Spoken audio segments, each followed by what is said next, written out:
She slammed both hands flat on Wyatt Mercer's kitchen table and looked him dead in the eyes. "Your supply manager has been stealing from you for 8 months. I've been here 4 days, and I already have the proof. $43 a month minimum. You want to see the numbers, or do you want to keep pretending everything is fine?" The kitchen went absolutely silent. 6 ranch hands froze where they sat. Wyatt Mercer, the hardest man in Red Hollow County.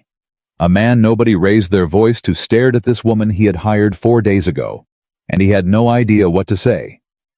If that just stopped you cold, drop your city in the comments right now. I want to see how far this story reaches. Hit subscribe and stay with me, because what happens next between these two people is something you are not going to see coming. 4 days before Clara Whitmore put her hands on Wyatt Mercer's table and told him he'd been robbed, she had been standing at his front gate in the freezing Montana wind with a worn suitcase, a leather notebook, and exactly 11 cents in her coat pocket. She had not told him about the 11 cents. That was not information he needed.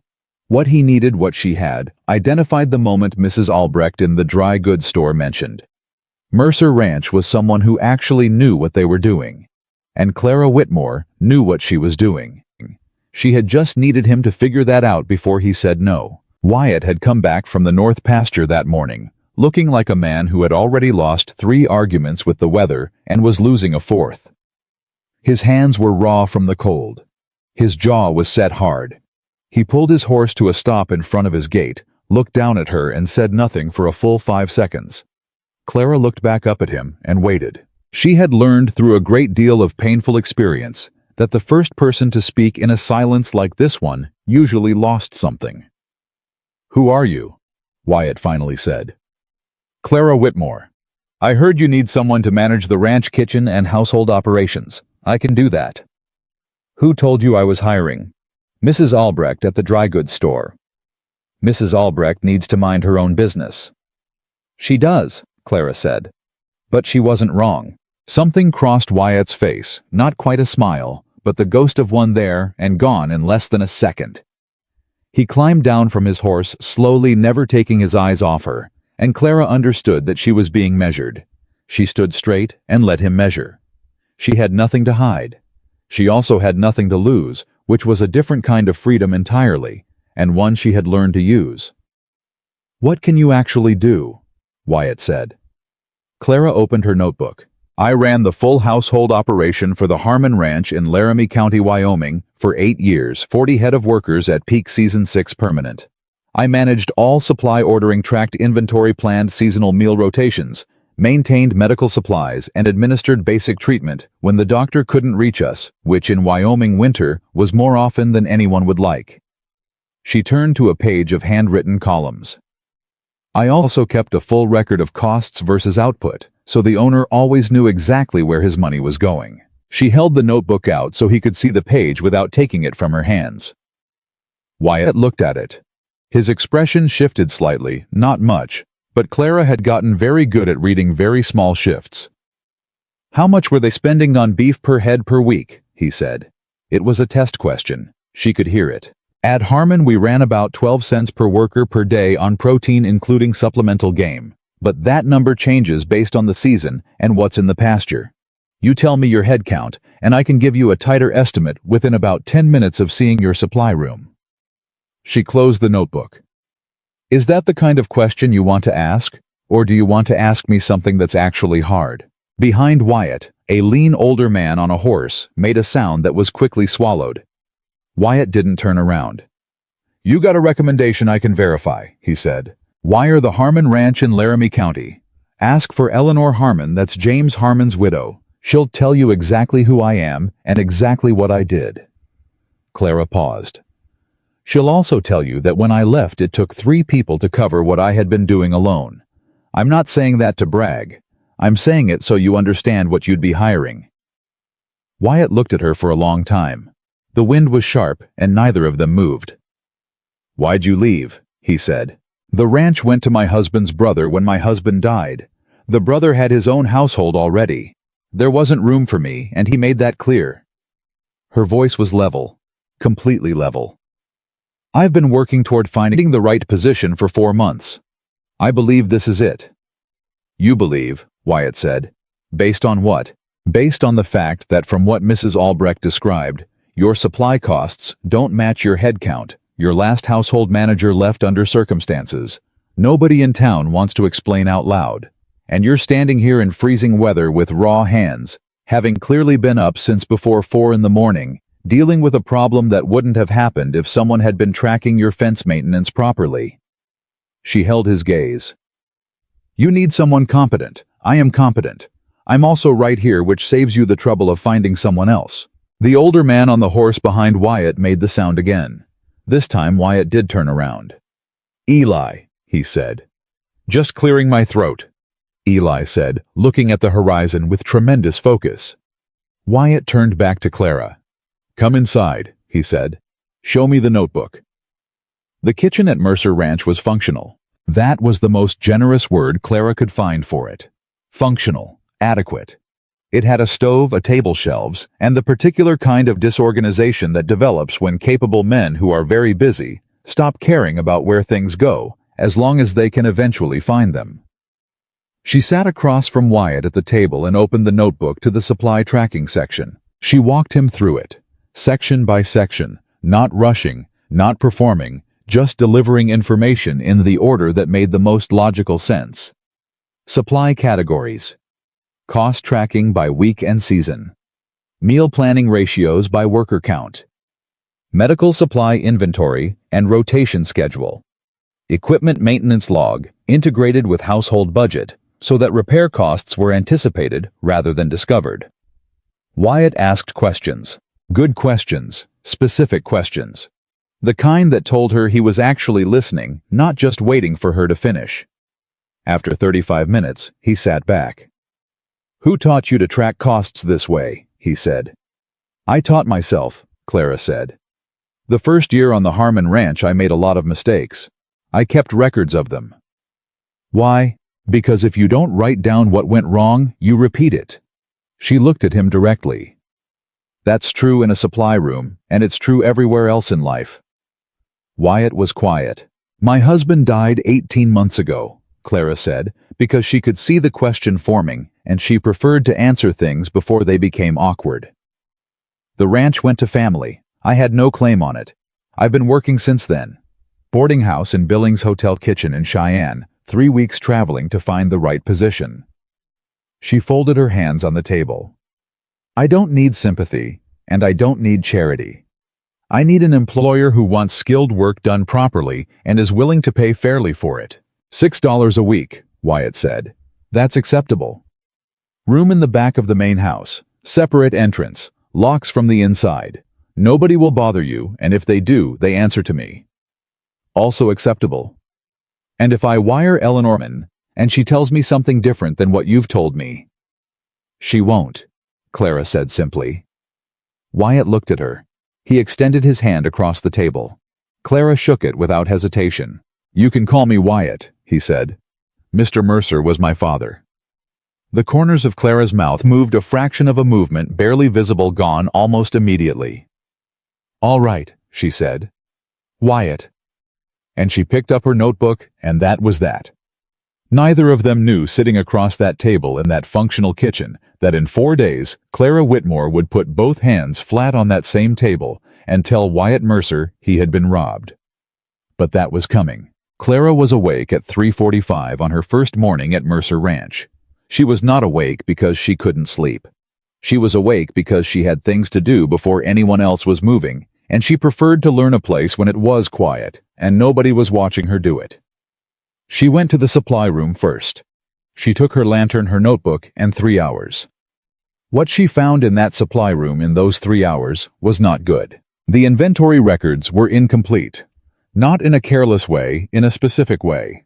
Certain categories were tracked carefully, and others were tracked barely at all, and the ones that were barely tracked happened to be the most expensive ones. Preserved meats. Specialty flour. Lamp oil.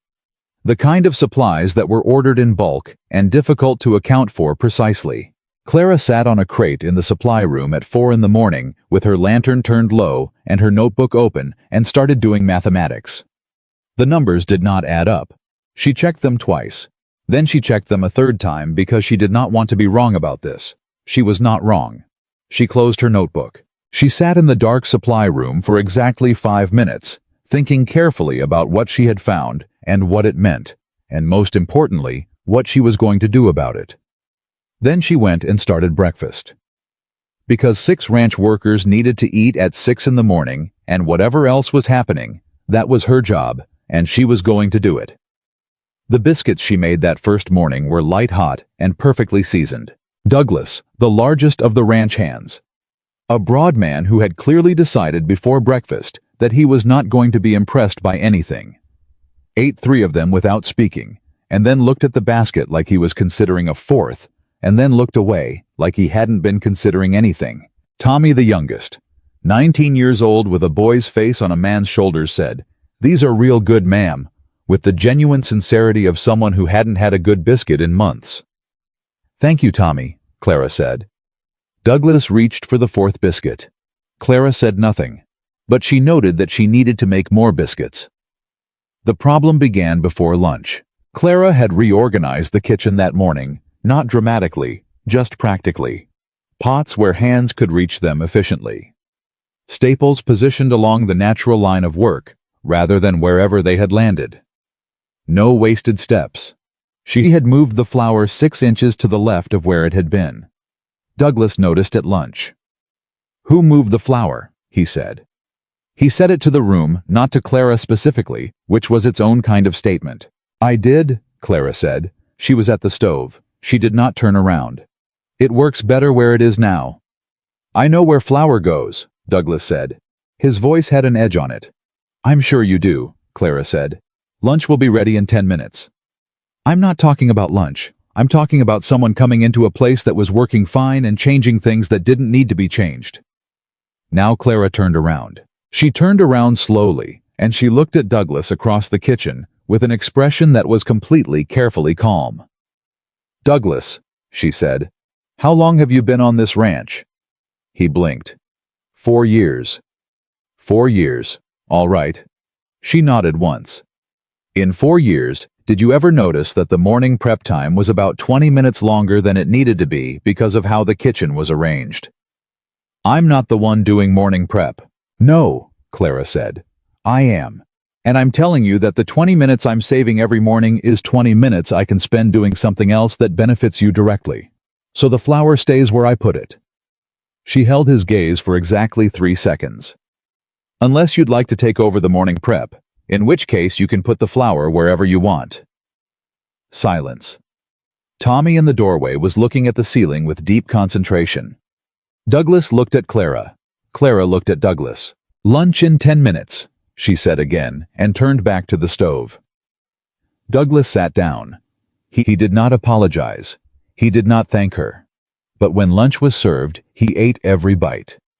And 3 hours later, Clara found him very quietly, very carefully, moving a pot that had always been in the wrong place to a location that was clearly better for the workflow.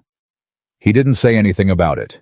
Neither did she. Eli Carter was 61 years old and had been on cattle ranches for 43 of those years, and he had developed over those 43 years a nearly perfect ability to watch people without appearing to. He watched Clara. He watched her for the first week with the specific careful attention he gave to things he wasn't sure about yet. Not hostile, not warm, just watching, He watched her work through a 16-hour day without complaint and still be moving at 9 in the evening when the younger men were already asleep. He watched her treat a small cut on Tommy's hand with the calm efficiency of someone who had done that exact thing 200 times before.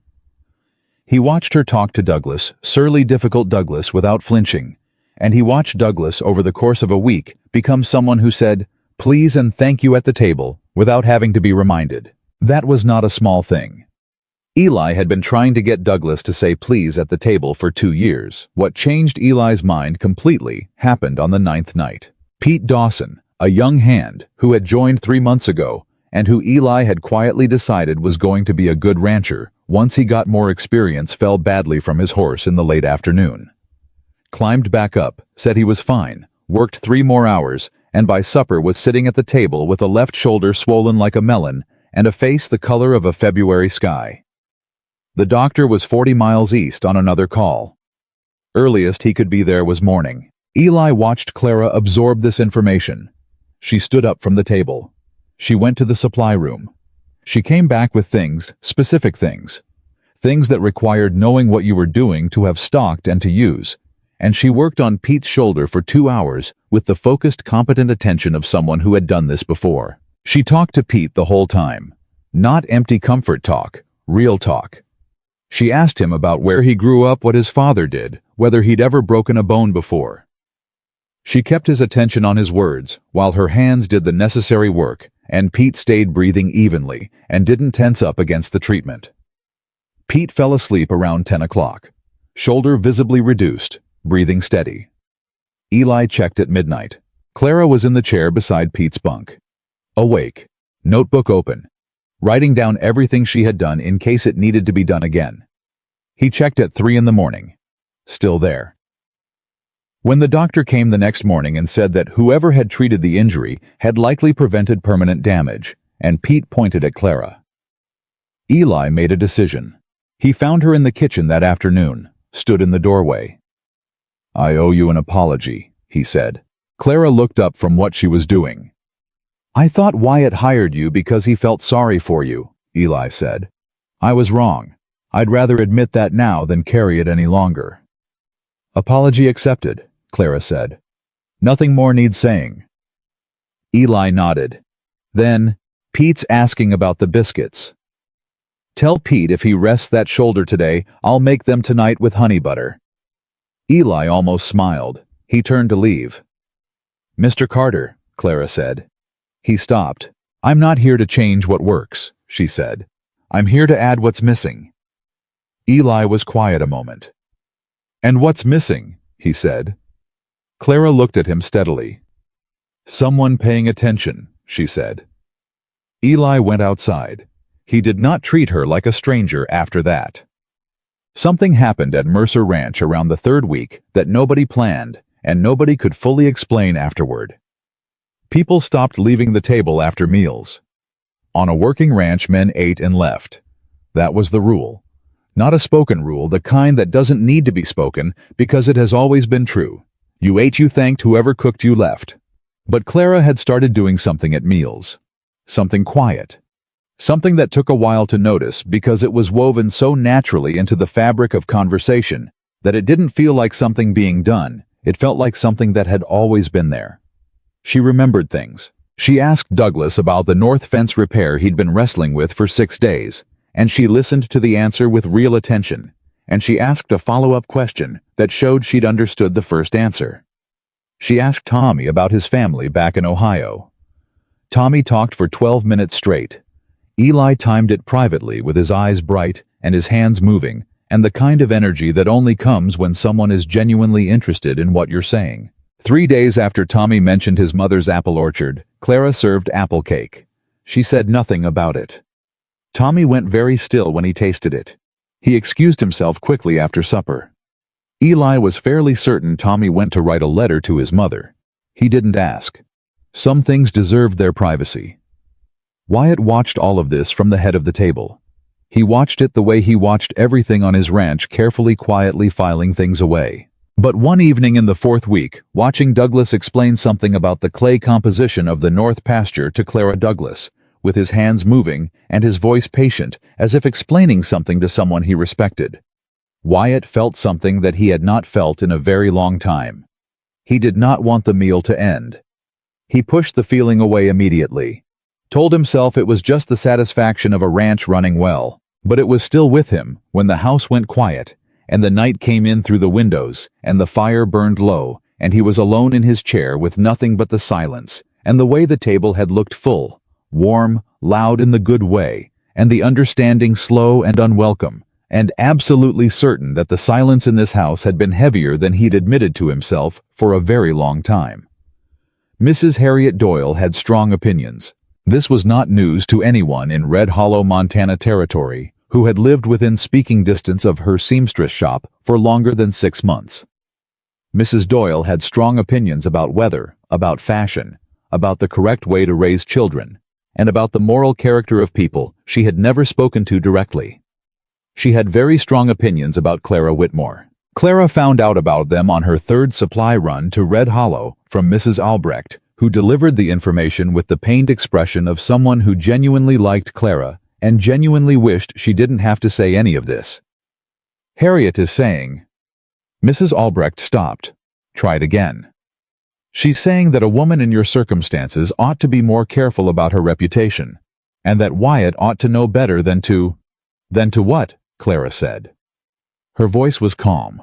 Than to invite trouble, Mrs. Albrecht said softly. Clara kept writing her supply list. Harriet Doyle has never set foot on Mercer Ranch, Clara said. She doesn't know what my circumstances are. She doesn't know what I do all day or how I do it. She finished a line. She knows what she imagines, and what she imagines says more about her than it does about me. I know, Mrs. Albrecht said. I thought you should be aware. I appreciate that. Clara set down her pencil. She looked at Mrs. Albrecht directly. I've survived things that would have finished most people, Mrs. Albrecht. I've lost a husband, a home, and 2 years of my life, starting over from nothing. Harriet Doyle's imagination is not going to be what breaks me. Mrs. Albrecht looked at her for a long moment. No, she said quietly. I don't suppose it is. Clara loaded the wagon. She drove back to the ranch. She was fine. She was absolutely fine, all the way up until she locked her room door behind her that night, and then she sat on the edge of her narrow bed and pressed her hands flat on her knees and took 3 long, slow breaths and let herself feel for exactly the time it took to feel it. How exhausting it was to be a capable woman in a world that kept looking for reasons to doubt her. Then she washed her face. Then she went back out. Because that was what you did. That was what she had always done. You felt it. You moved through it. You kept going. Wyatt brought it up on a Tuesday afternoon. He found Clara on the porch mending a split supply sack with the quick, practiced movements of someone who mended things on instinct. He stood nearby for a moment without speaking, which was Clara had learned completely normal for Wyatt Mercer. He was a man who took his time arriving at things. She let him take his time. I heard what Harriet Doyle is saying, he said finally. I know. Clara kept working. You don't have to do anything about it. It bothers me. It bothers me too. She finished a stitch. That doesn't mean there's anything productive to do about it. Wyatt sat down on the step below hers, looking out at the property rather than at her, and Clara noted privately that this was exactly the right instinct.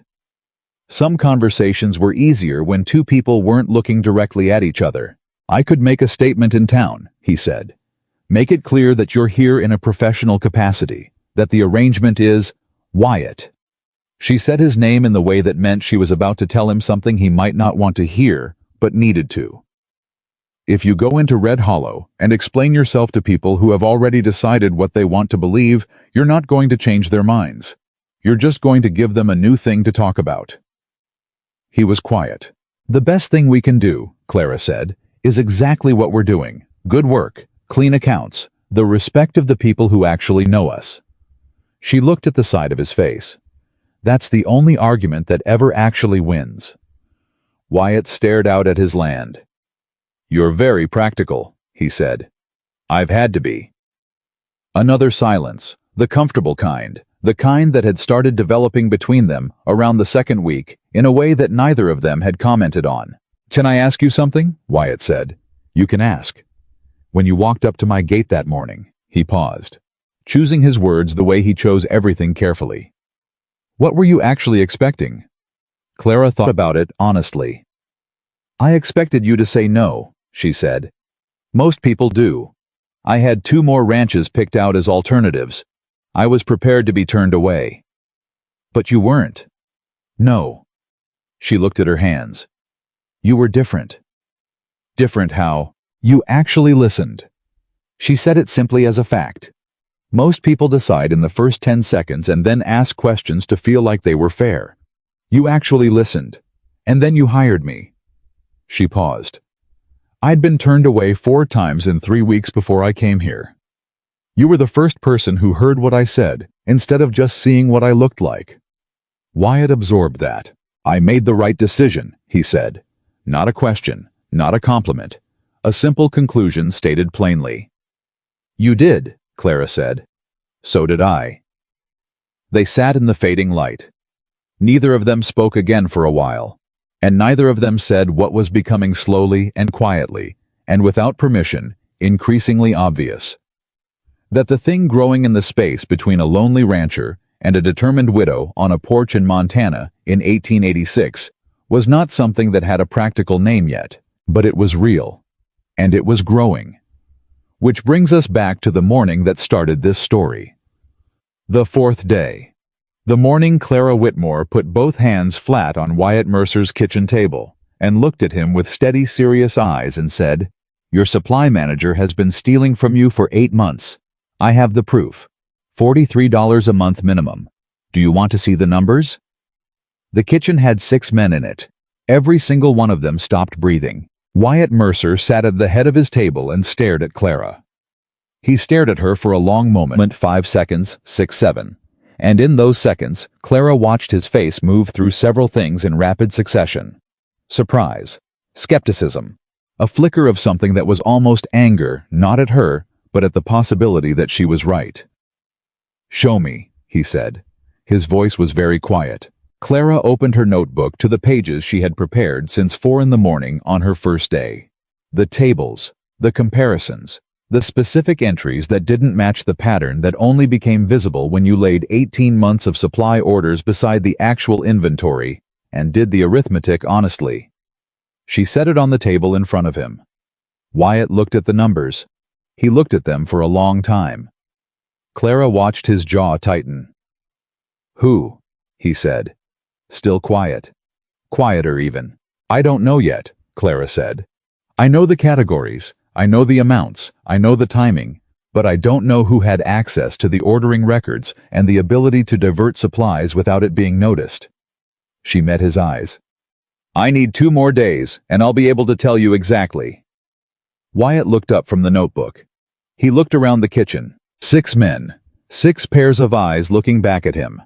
And somewhere in this room, or somewhere connected to it, someone who had been taking from him for 8 months and counting on the fact that nobody was paying close enough attention to notice. Someone had not counted on Clara Whitmore. 2 days, Wyatt said. 2 days, Clara confirmed. Wyatt nodded once. He looked back down at the notebook, and in that moment, something shifted in the Mercer Ranch kitchen. Something that had nothing to do with stolen supplies or missing money. The man who had hired a stranger 4 days ago to manage his kitchen had just put the full weight of his trust in her hands. He didn't think of it in those terms. But Clara did, and she was not going to let him down. The thief was still in the room. Clara was almost certain of that. She had learned in the years since her life had broken open and left her with nothing but her own wits and her notebook and her fierce unwillingness to stay broken, that the most dangerous people were never the ones who looked dangerous. They were the ones who looked ordinary. They were the ones who passed the biscuits at breakfast and said please and thank you, and looked you right in the face. And somewhere in this warm kitchen that had been cold for years before she arrived, one of those ordinary-looking people was watching her, waiting to see what she would find. Clara picked up her pencil. She wrote the date at the top of a fresh page, and she went to work. Clara gave herself 2 days. She used 1.5. On the morning of the 6th day at Mercer Ranch, she found Wyatt at the stable before sunrise and told him to come to the supply room. Not the kitchen, the supply room, and to come alone. Wyatt looked at her face and didn't ask questions. He just followed her. She had laid everything out on the wooden workbench along the wall. The original supply orders, the delivery records, the inventory logs, and beside all of it, her own notebook, open to 12 pages of careful, precise comparison tables that she had been building since her first morning, when she had sat in the dark with a lantern and felt the wrongness in the numbers before she could even name what it was. "Walk me through it," Wyatt said. "Supply orders go out every 3 weeks, Clara said. Preserved meats, lamp oil, specialty flour, and salted butter are ordered in bulk quantities. The delivery records show those quantities arriving, but the inventory on hand never reflects the full amount." She pointed to a column in her notebook. "The gap averages $43 a month. Over 8 months, that is $344. Wyatt stared at the numbers. His jaw was tight. His breathing was controlled in the specific way that a man controls his breathing when he is genuinely angry and has decided not to show it yet. Someone is pulling items before they hit the inventory log, Clara continued, which means it's happening at the point of delivery, not after. Whoever is doing this is there when the supplies come in and records what they choose to record. Who manages the delivery intake? Wyatt said. For the past 8 months, that responsibility has rotated between 2 people, Clara said. She paused. Douglas and a man named Roy Sutter. The name landed like a stone in water. Wyatt went very still. Roy Sutter had been on Mercer Ranch for 2 years. He was quiet, reliable, never in trouble, the kind of worker who blended so thoroughly into the background of a place that you stopped seeing him as a separate person and started seeing him as part of the furniture.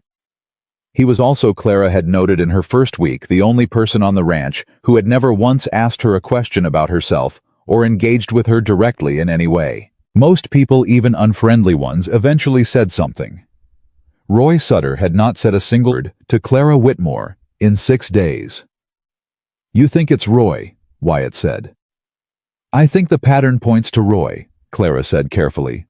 I think Douglas could be involved, but I don't believe he is. The adjustments in the records are too precise for someone doing it casually. This took planning. She met Wyatt's eyes. I also found something else. She turned to another page. 3 months ago, the delivery schedule changed. The supplies started coming on Thursdays instead of Mondays.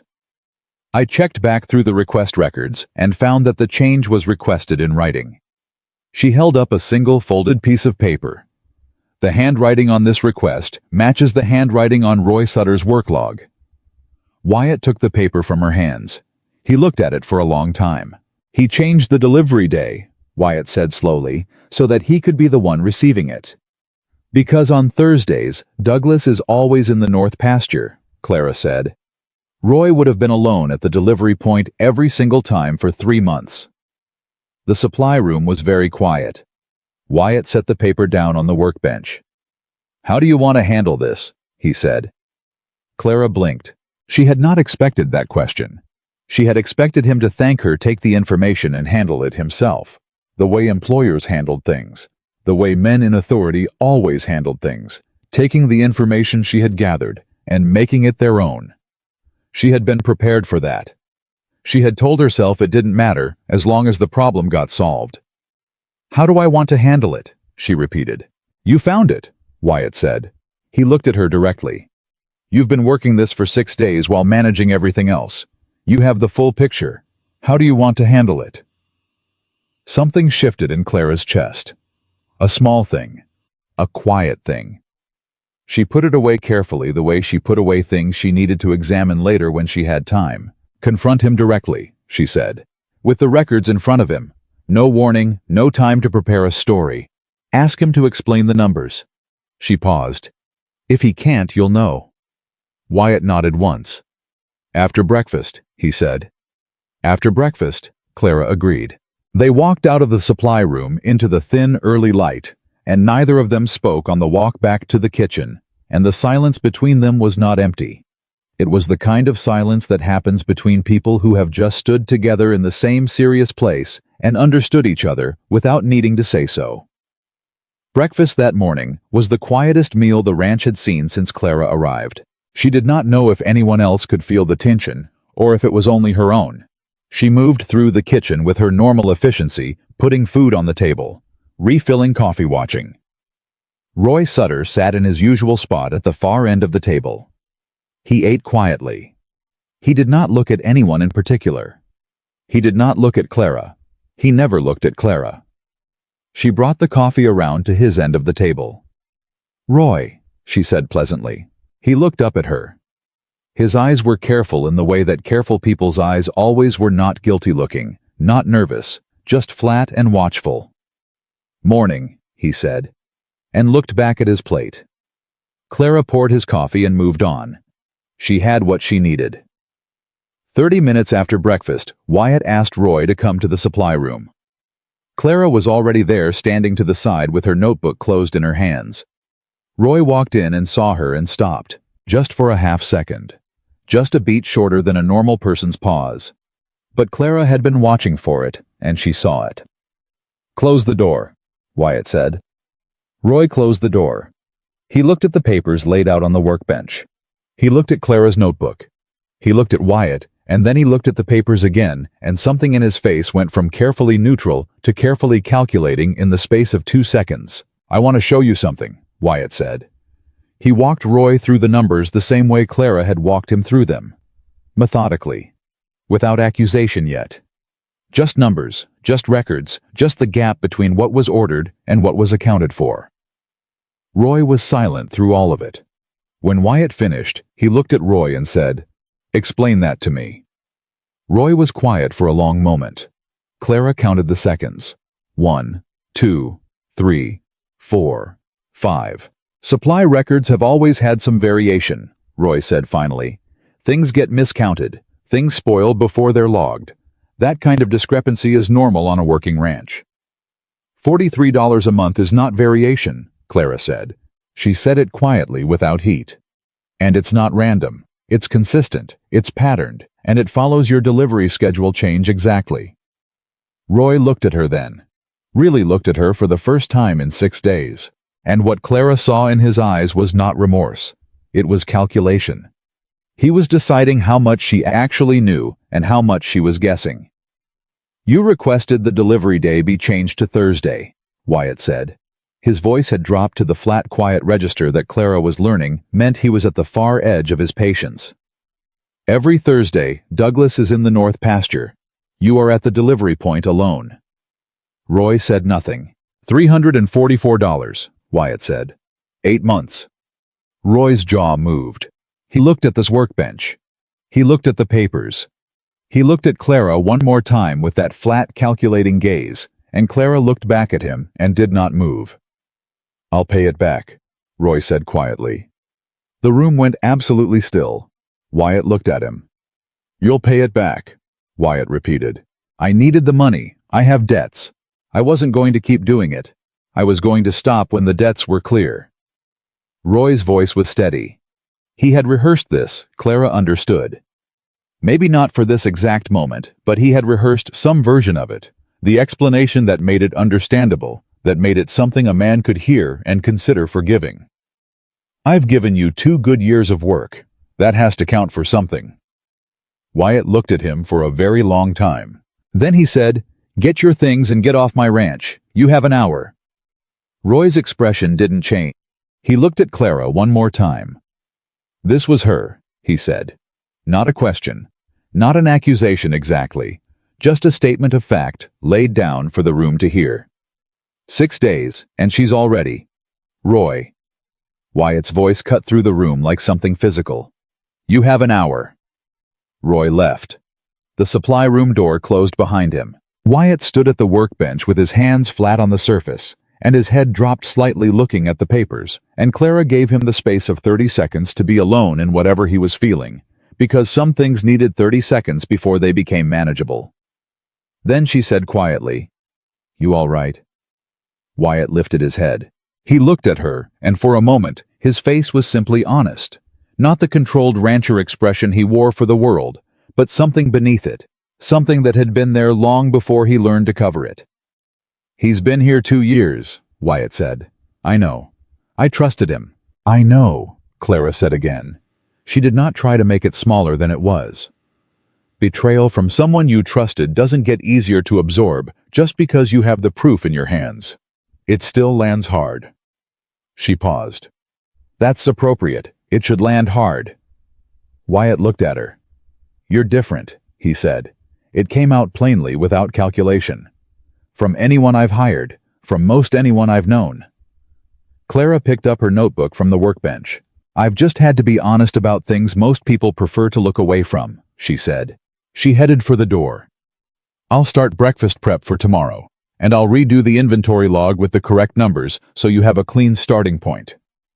She had her hand on the door handle when Wyatt said, "Clara." She stopped. "Thank you," he said. "Not for the work. For—" He stopped. Tried again. "For paying attention when it would have been easier not to." Clara was quiet for a moment. "Somebody should have been paying attention a long time ago," she said. "I'm just glad I got here before it got worse." She opened the door and walked back toward the kitchen, and she did not let herself think too carefully about the way Wyatt Mercer had looked at her in that supply room, like she was something he had not expected and did not quite have a word for yet. She had a long list of things to do. She focused on those. Roy Sutter was gone from Mercer Ranch by noon, taking with him nothing that didn't belong to him, because Clara had quietly tallied his personal belongings against the inventory the night before, and had a list ready in case it was needed. It was not needed. Roy left without incident and without looking back. Eli Carter watched him ride away from the front gate with an expression that was not quite satisfaction and not quite sadness. The expression of a man watching something that was necessary and still somehow costly. Later that afternoon, he came to find Clara in the kitchen. "How long did you know?" he asked. "About Roy?" "Since my second morning," Clara said. She was making bread, her hands moving with the automatic steadiness of long practice. "I had a strong suspicion by day 2. I spent 4 more days making certain before I said anything." Eli digested that. "You made bread and biscuits and cared for Pete's shoulder and managed 6 men at the table for 4 days while you were building a case against one of them," he said. "The work still needed doing," Clara said simply. Eli was quiet for a moment. "You're going to be all right here," he said then. It was not a reassurance, and it was not a welcome. It was something more specific than both. It was Eli Carter, who had known this ranch for 20 years, and had never said that to anyone in Clara's hearing, telling her plainly that she had earned her place. "I mean that." Clara looked up from the bread. "Thank you, Mr. Carter," she said. And she meant it the same way he had specifically and without excess. "Eli," he said. She almost smiled. "Eli." The days that followed settled into a rhythm that was different from the first 2 weeks, looser, warmer, as if something tight had been released from the center of the ranch and the space it left had filled up with something better. Roy's absence should have made the work harder. Instead, it made everything feel cleaner. The remaining 5 workers moved through their days with a quality that Clara recognized as something specific. They were no longer in the same space as someone who was taking from them.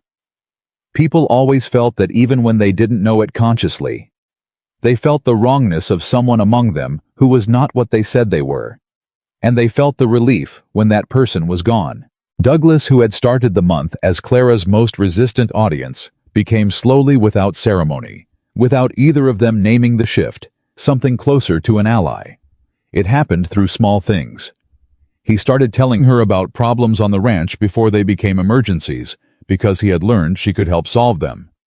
He started asking her questions, real questions, the kind that required real answers about supply management and household organization.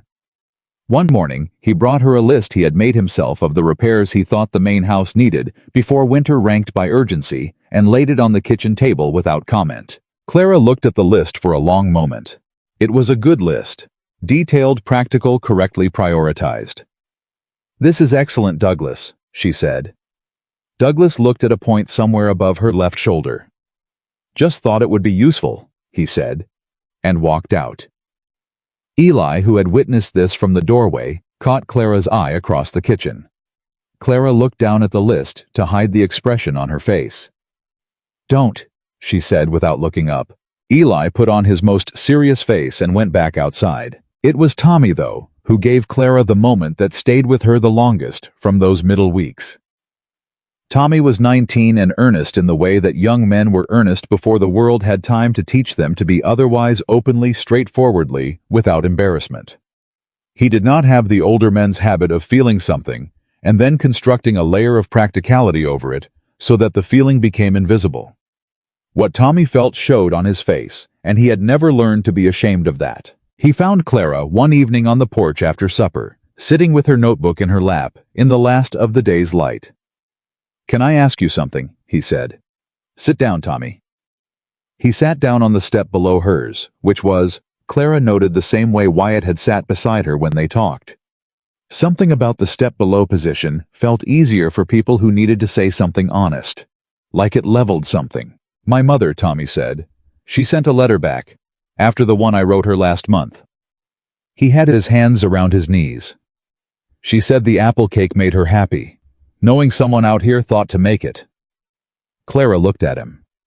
She said it meant I was somewhere that someone was paying attention, Tommy continued. That's what she said, paying attention. He was quiet for a moment. I just wanted you to know that she appreciated it. And so did I. Clara was quiet for a moment of her own. Your mother sounds like a wise woman, she said. She is. Tommy looked at the property. She also said I should tell you thank you directly and not just let it sit, because unsaid gratitude doesn't do anyone any good. He glanced at Clara with a slight embarrassed smile. So, thank you, ma'am, directly. Clara looked at this 19-year-old boy who had a mother who raised him right and a face that still showed everything, and who had just delivered more genuine gratitude in 30 seconds than most people managed in a lifetime. You're welcome, Tommy, she said. Directly. He grinned a real full grin and went back inside, and Clara sat on the porch steps with her notebook and looked out at the property and felt something that she had not felt in a very long time. Not happiness exactly. Something quieter than happiness and more durable. Something that felt, if she was being honest with herself, like the very beginning of belonging. She pushed it away, picked up her pencil, went back to work. But it came back. It kept coming back. Wyatt noticed the change in the ranch, the way he noticed most things gradually, through accumulation of small details that built into an undeniable picture. The workers were more settled. The work was getting done faster and with fewer errors because problems were being caught earlier. The kitchen was not just a place to eat anymore. It had become the place where the ranch gathered, where information moved, where people came when something was wrong as often as when they were hungry. He noticed that Eli was laughing more. Eli had always been steady, always been reliable, but Wyatt could not remember the last time he had heard Eli Carter genuinely laugh at something, until one evening when Clara apparently said something in the kitchen that made Eli laugh so hard he had to put his coffee cup down, and the sound of it was so unexpected that Wyatt stopped walking past the window and stood outside for a moment, just listening, because it was good. It was a genuinely good sound. He did not go inside. He walked on. But he carried the sound of it for the rest of the evening. The moment that broke something open in Wyatt happened on an ordinary Thursday morning 3 weeks after Roy Sutter had ridden away from the gate. He had come in from the early morning work later than usual, cold and tired, and the kitchen was already loud with conversation and the smell of breakfast. He stood in the doorway for a moment before anyone noticed him, and what he saw was his 5 remaining ranch hands at the table. 3 separate conversations happening simultaneously. Tommy, in the middle of telling some story that had Douglas leaning forward.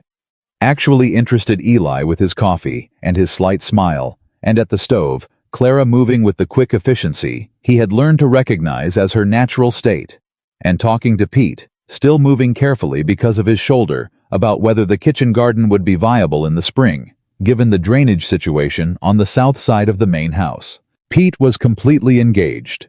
He was talking with his hands explaining drainage patterns, and Clara was listening and writing notes and asking questions, and Pete looked like a man who had been asked to contribute something important, and was taking the responsibility seriously. Wyatt looked at his kitchen, his warm, loud, full kitchen, and something happened in his chest that he had not planned for and was not prepared for a physical recognition, like the moment after you've been cold for so long, you've forgotten what warm feels like, and then you step into the right room, and your whole body remembers at once. This was what it was supposed to feel like. A ranch full of people. A table full of voices. Someone at the stove who paid attention. This was what he had been missing for 10 years without letting himself name it, because naming it would have meant acknowledging that the silence he had called peace was not peace at all. It was just loss that had gotten quiet enough to ignore. He stepped into the kitchen. "Morning," he said. The table replied various versions of good morning, a wave from Tommy, a nod from Eli. Clara looked up from the stove. "Coffee's ready?" she said. "Sit down. Breakfast is 2 minutes." It was not a remarkable thing to say. It was in fact the most ordinary thing in the world. Come in, sit down. Here's your coffee, breakfast is almost ready." But nobody had said it to Wyatt Mercer in 10 years. And he sat down at the head of his table with his coffee and his tired hands and his full loud kitchen, and he thought, this is it.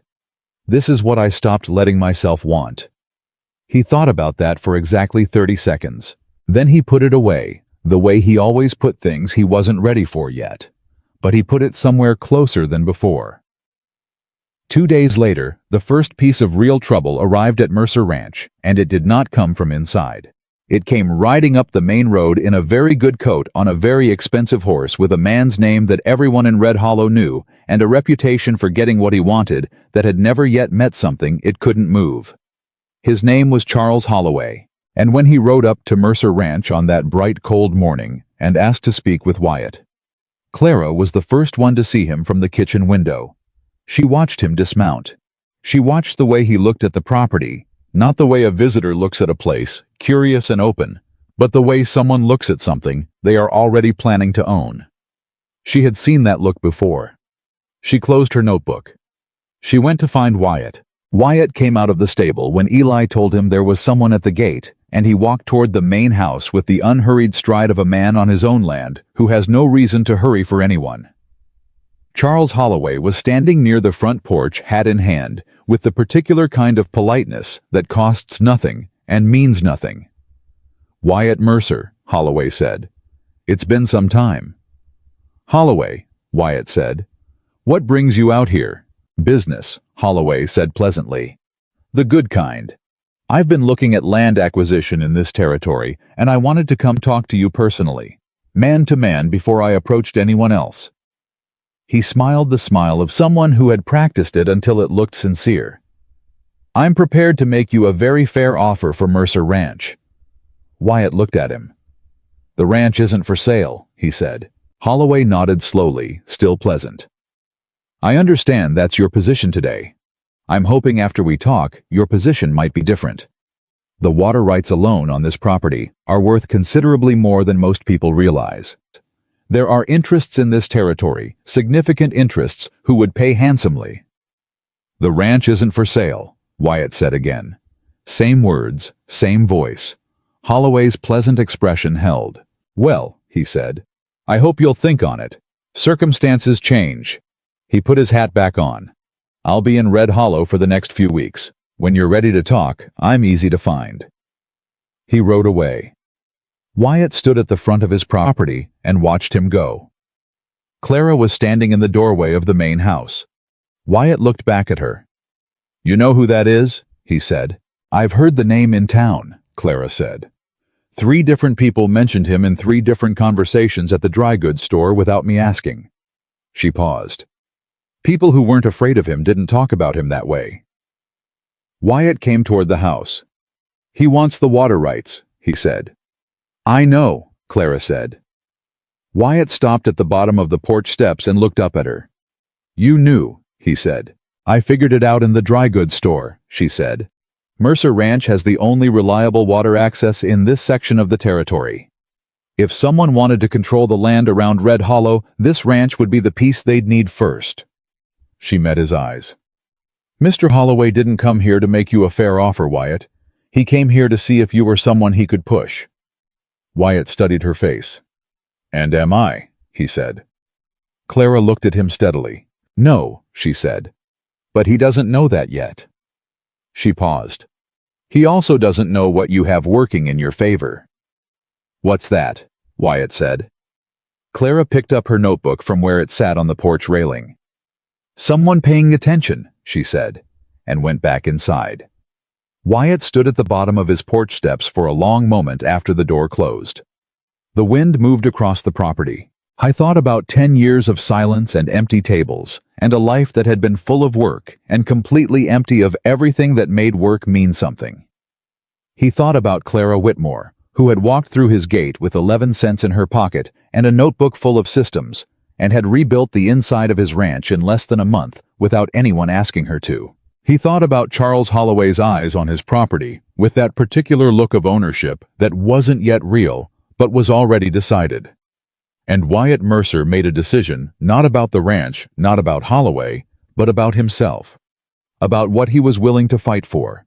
about what this place actually meant now, as opposed to what it had meant a month ago, when it was still just land and cattle and silence. It meant more now. It meant considerably more. Charles Holloway did not come back the next day. He did not come back the day after that either. And that Clara understood was exactly the point. Men like Holloway did not push directly. They did not need to. They had learned through years of acquiring things that didn't belong to them. That direct pressure created resistance, and resistance made people dig in, and people who had dug in were expensive to move. What they did instead was wait. They let the silence stretch. They let uncertainty do the work. They understood that most people, given enough time to sit with an uncomfortable possibility, would eventually start negotiating with themselves. Start finding reasons why the uncomfortable thing might not be so bad. Start softening their own position before anyone had applied a single ounce of force. Wyatt was not that kind of man. Clara had known that within her first week. But Holloway didn't know what kind of man Wyatt was. Not yet. And that gap between what Holloway assumed and what was actually true was, Clara decided, the most important piece of ground on the entire Mercer Ranch. She kept her eyes open. She kept her notebook close. She paid attention.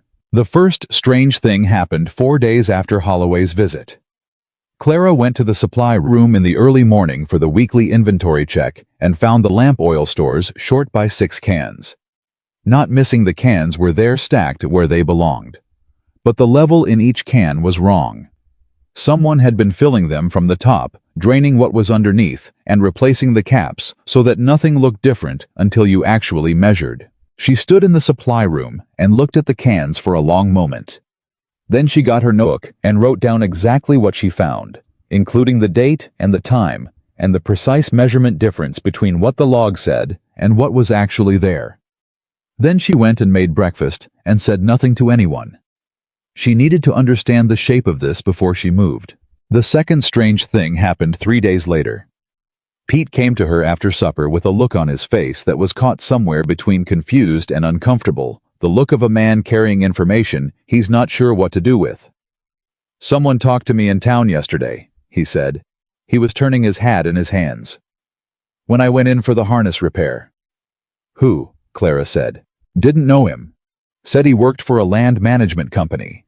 Said he'd heard Mercer Ranch was having financial trouble, and that there might be opportunities for workers who were thinking about their future."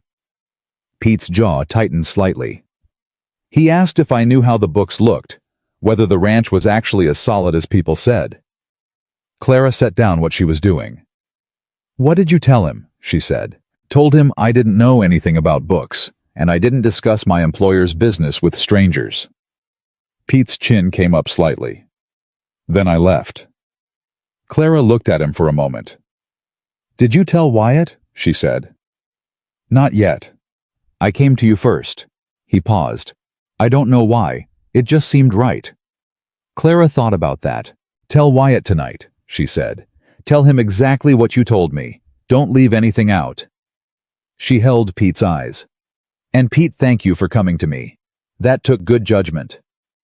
Pete nodded and went to find Wyatt. Clara stood in the kitchen alone for a moment. The lamp oil. Now someone approaching a worker in town asking about the books. This was not random. This was a campaign, methodical, patient, and multi-directional. Holloway was not simply making an offer and waiting for an answer. He was building pressure from multiple sides, simultaneously softening the ground, creating doubt, making the ranch feel less stable than it was, so that when he came back with his offer, Wyatt would be standing in a place that felt shakier than it had before. She went to her room and opened her notebook to a fresh page. She wrote, "What does he actually want?" Then under it, "Water rights confirmed. Control of surrounding land access probable. Timeline unknown but active. Method economic pressure plus worker confidence erosion, plus supply interference." She underlined supply interference and stared at it. The lamp oil wasn't Holloway directly. Holloway wouldn't dirty his hands with something so small. That meant someone on the ranch or with access to the ranch was helping him.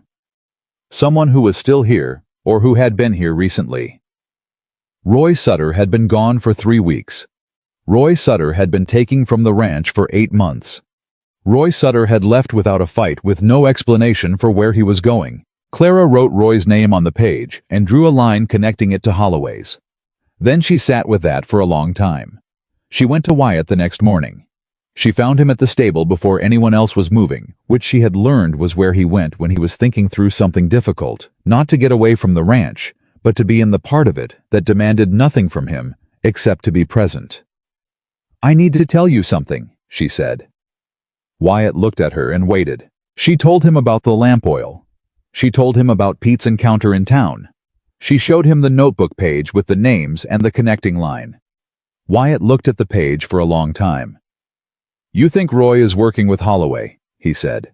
"I think Roy didn't leave quietly because he felt guilty," Clara said. "I think he left quietly because he had somewhere else to be. Someone was already paying him before I found the supply discrepancy. We interrupted his arrangement, but we didn't end it." Wyatt looked at her. "You have evidence of this," he said. "Not yet," Clara said. "What I have is a pattern, and the pattern is telling me that Holloway isn't finished, and he isn't working alone, and the next move is going to be bigger than lamp oil and a conversation in town." She paused. "I want to be ahead of it." Wyatt was quiet for a moment. "What do you need?" he said. "Tell me everything about the water rights," she said. "What the documents say, where they're filed, who else knows the details of what you hold." She met his eyes directly. "If this is what I think it is, the documents are going to become a target. Holloway can't force you to sell, but if he can create legal uncertainty about what you actually own, he can make the property impossible to operate until the question is settled.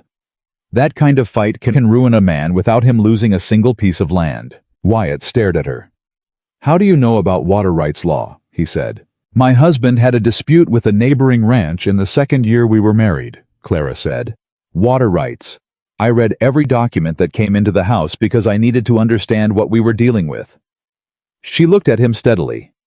"I also know that legal disputes over water rights in Montana Territory can take 3 to 5 years to resolve and cost more than most ranches earn in a decade. Holloway knows that too." Wyatt closed his eyes for a brief moment. When he opened them, something had shifted in his expression.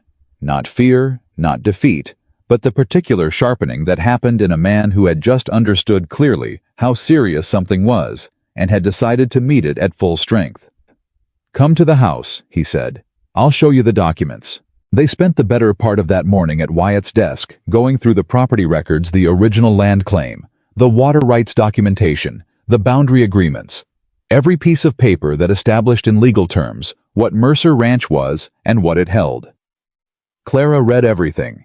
She asked questions. She made notes. Wyatt answered her questions with the directness of a man who had stopped being surprised by the precision of what she asked. "This is the weak point," Clara said near the end.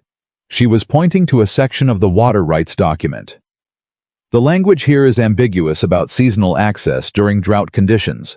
A good lawyer could argue it either way." "That's the way it was written," Wyatt said. "The man who drafted it has been dead for 8 years. I know, which means Holloway's lawyers are probably looking at this same paragraph right now." Clara straightened up. "You need to talk to a lawyer in Helena, not Red Hollow Helena.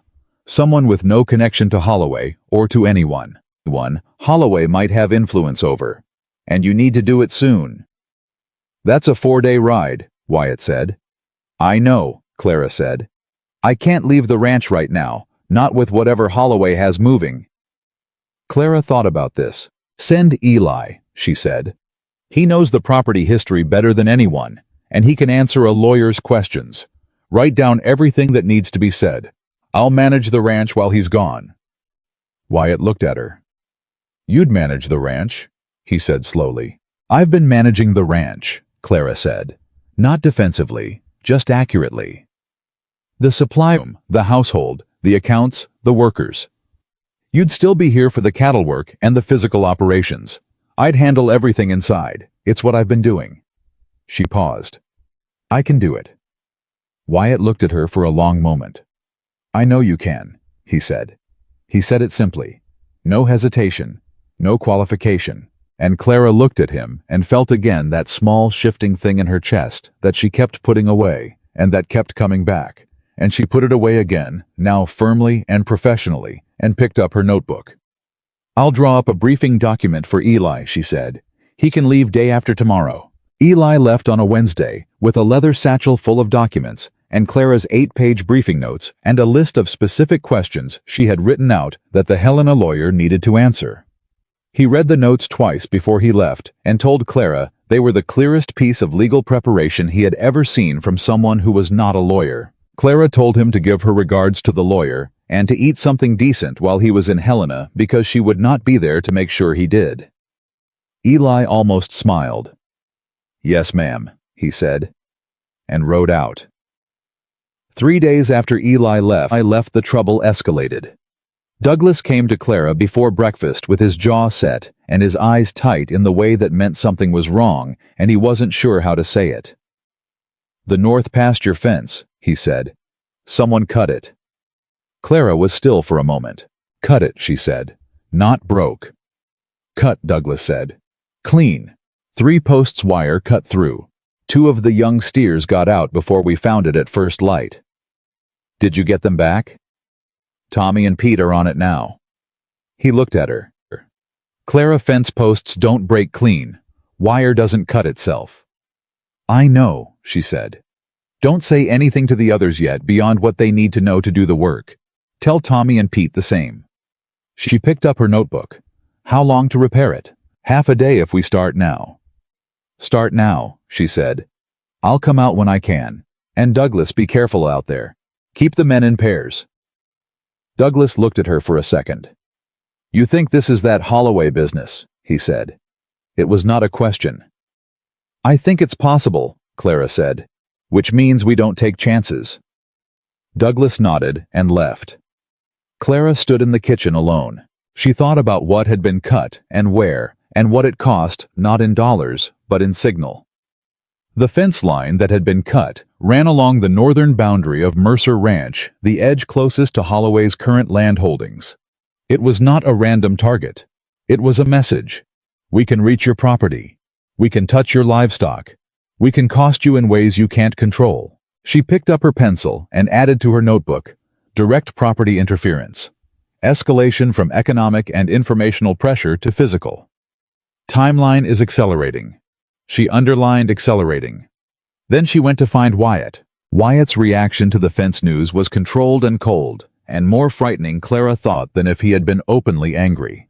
He listened to everything she told him without interrupting. He asked 2 questions, both practical, both about logistics. Then he stood up and put on his coat and went out to the north pasture. Clara followed him, not because he'd asked her to, because the situation was past the point where she was willing to stay in the kitchen and wait to be told what was happening. Wyatt glanced at her when she fell into step beside him and said nothing. He did not tell her to go back.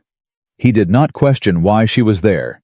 He simply adjusted his stride slightly, not to accommodate her, but to include her, the natural, unconscious adjustment of someone who has stopped thinking of the person beside them as separate from what they're doing. Clara noticed it. She said nothing. At the fence, Wyatt crouched down and looked at the cut wire. He turned a piece of it over in his hand. He looked at the post. He set his jaw. "This was done last night," he said. "After dark. Someone who knew this section of the property and knew we wouldn't find it until morning." "Someone who's been here before," Clara said. Wyatt looked up at her. "Roy Sutter used to run fence checks on this line," he said slowly. "I know," Clara said. They looked at each other over the cut wire. "He's still working for Holloway," Wyatt said. "I believe so," Clara said. "And he knows this ranch the way someone knows a place after 2 years. He knows which fence line is hardest to check before sunrise. He knows your patrol patterns. He knows the weak points." She paused. "Which means we need to change the patterns. Everything he knew about how this ranch operates needs to change starting today." Wyatt stood up. "What do you suggest?" he said, and Clara told him. She laid out a rotation plan she had been building in her notebook for the past 3 days. Patrol time shifted by an hour. Each day fence checks doubled on the northern boundary. No single worker alone on exterior operations supply room, locked at all times with a key that only she and Wyatt held. It was thorough. It was specific. It was the kind of plan that came from someone who had been thinking 3 moves ahead for days. Wyatt listened to all of it. "You've been preparing for this," he said. "Since the lamp oil," Clara said. "I hoped I was wrong." "You weren't." "No," she said. "I wasn't." Wyatt looked at the repaired fence where Tommy and Douglas were finishing the last of the work, and at his land stretching out behind it, and at the cold sky above it, and Clara could see in the set of his shoulders the weight of what he was carrying, not just the ranch, not just the legal threat, not just Holloway, but the deeper thing underneath all of it. The thing that a man who has built something with his own hands over 19 years feels when someone decides that what he built belongs to them. "Wyatt," she said. He looked at her. "This is going to be all right," she said. Not as a comfort, as a statement of intent. Something moved in his face. "How do you know that?" "Because I've seen what this ranch is made of," Clara said. "The people in it. What they're willing to do for each other." She held his gaze. "And because I'm not going to let it be anything else." Wyatt looked at her for a long moment. He opened his mouth. He closed it again. He nodded once, turned back to the fence, and went to help Tommy and Douglas finish the repair. Clara stood and watched him go. She was quiet for a moment, with just the cold air and the wide sky and the sound of the work being done. Then she went back to the ranch to make lunch because the men were going to be cold and tired, and they needed to eat, and feeding people was never a small thing, even in the middle of a fight. Especially in the middle of a fight. The wire came 2 days later. A message delivered to Wyatt's hand by a boy from Red Hollow who had been paid $1 to bring it out from town. Wyatt read it at the kitchen table with Clara across from him and Eli, just returned from Helena, still dusty from the road beside him. The message was from Holloway. It was brief and polite and entirely threatening. It said that Holloway's lawyers had identified certain ambiguities in the Mercer Ranch water rights documentation, and that rather than pursue the matter through the courts, which would be costly and time-consuming for all parties, he was extending a final offer to purchase the property at a generous figure. The offer was open for 10 days. After 10 days, his lawyers would file. Eli set down his coffee cup. "They can actually do this," he said. "They can file," Clara said. "Whether they'd win is a different question." She looked at the message in Wyatt's hand. "But winning isn't the point. The point is that a legal challenge over water rights could tie this property up for years. It could prevent you from selling, from using the water access, from operating normally. You'd win eventually, but the cost to get there might be the ranch itself." "The Helena lawyer," Wyatt said to Eli. "What did he say?" Eli reached into his coat and pulled out a folded letter. "He said the ambiguous language in the water rights document is real, but defensible. He said defending it in court would cost between $800 and $1,200 over 2 to 3 years, and that the outcome was not certain." Eli put the letter on the table. He also said that if someone were able to obtain or alter the original filing documents, it would significantly weaken Mercer's position. Silence. "The original documents," Clara said slowly.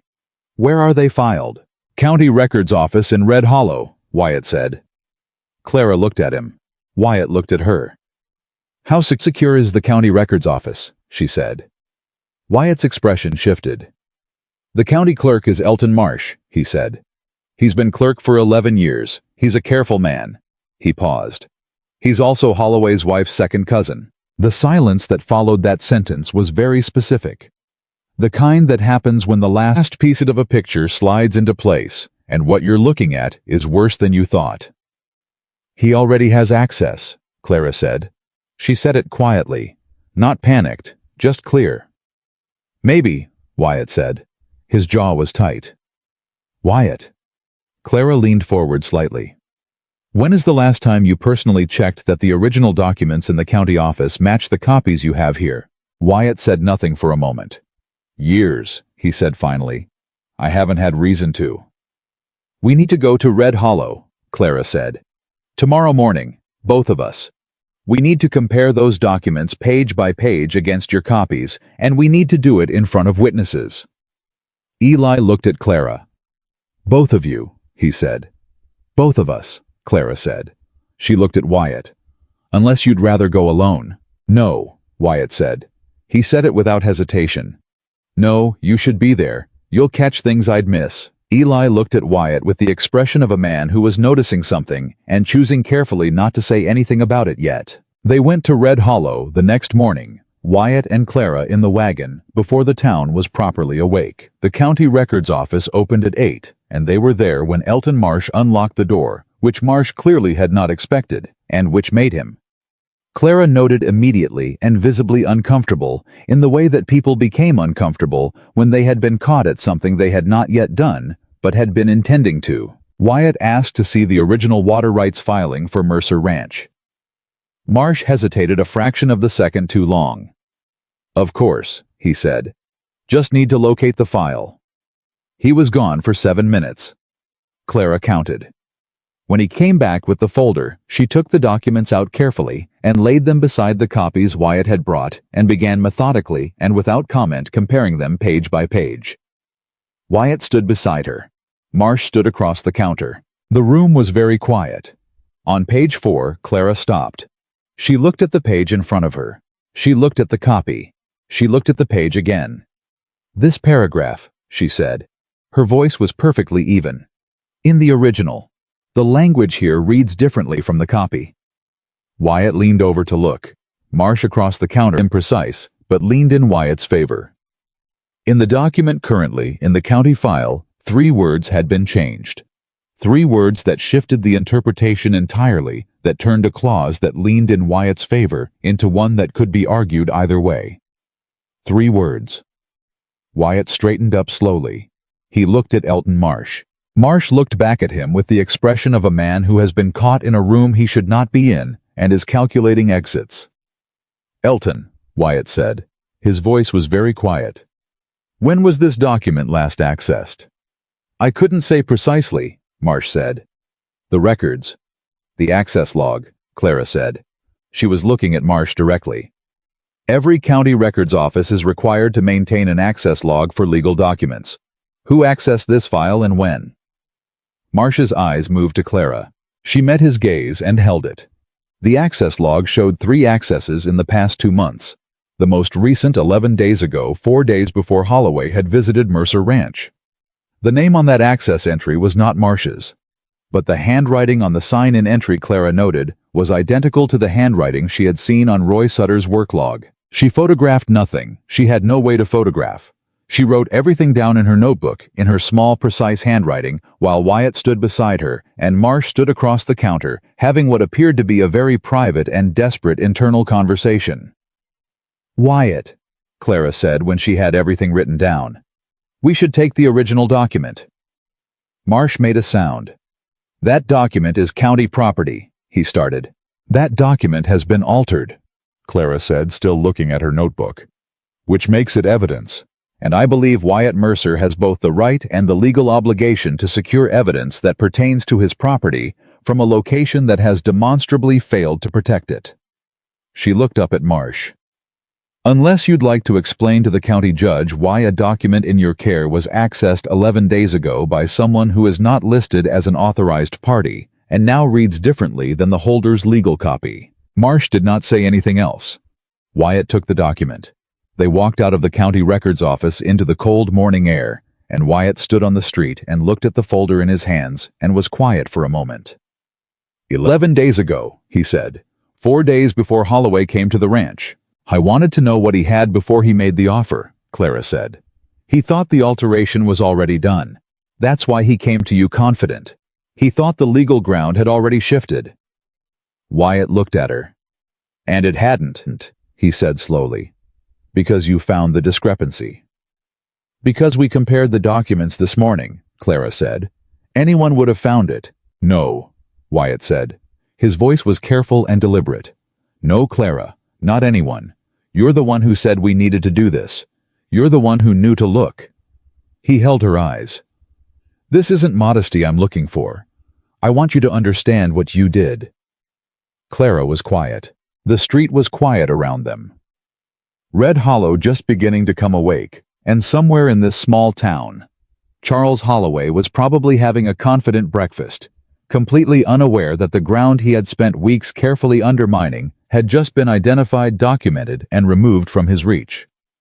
"What happens now?" she said. "Now we wire the Helena lawyer," Wyatt said. "We send him the original document, the copy, and your notes on the access log. And then we go back to the ranch." He paused. "And then we make sure every person on this property knows exactly what we're dealing with and what we're going to do about it." Clara nodded.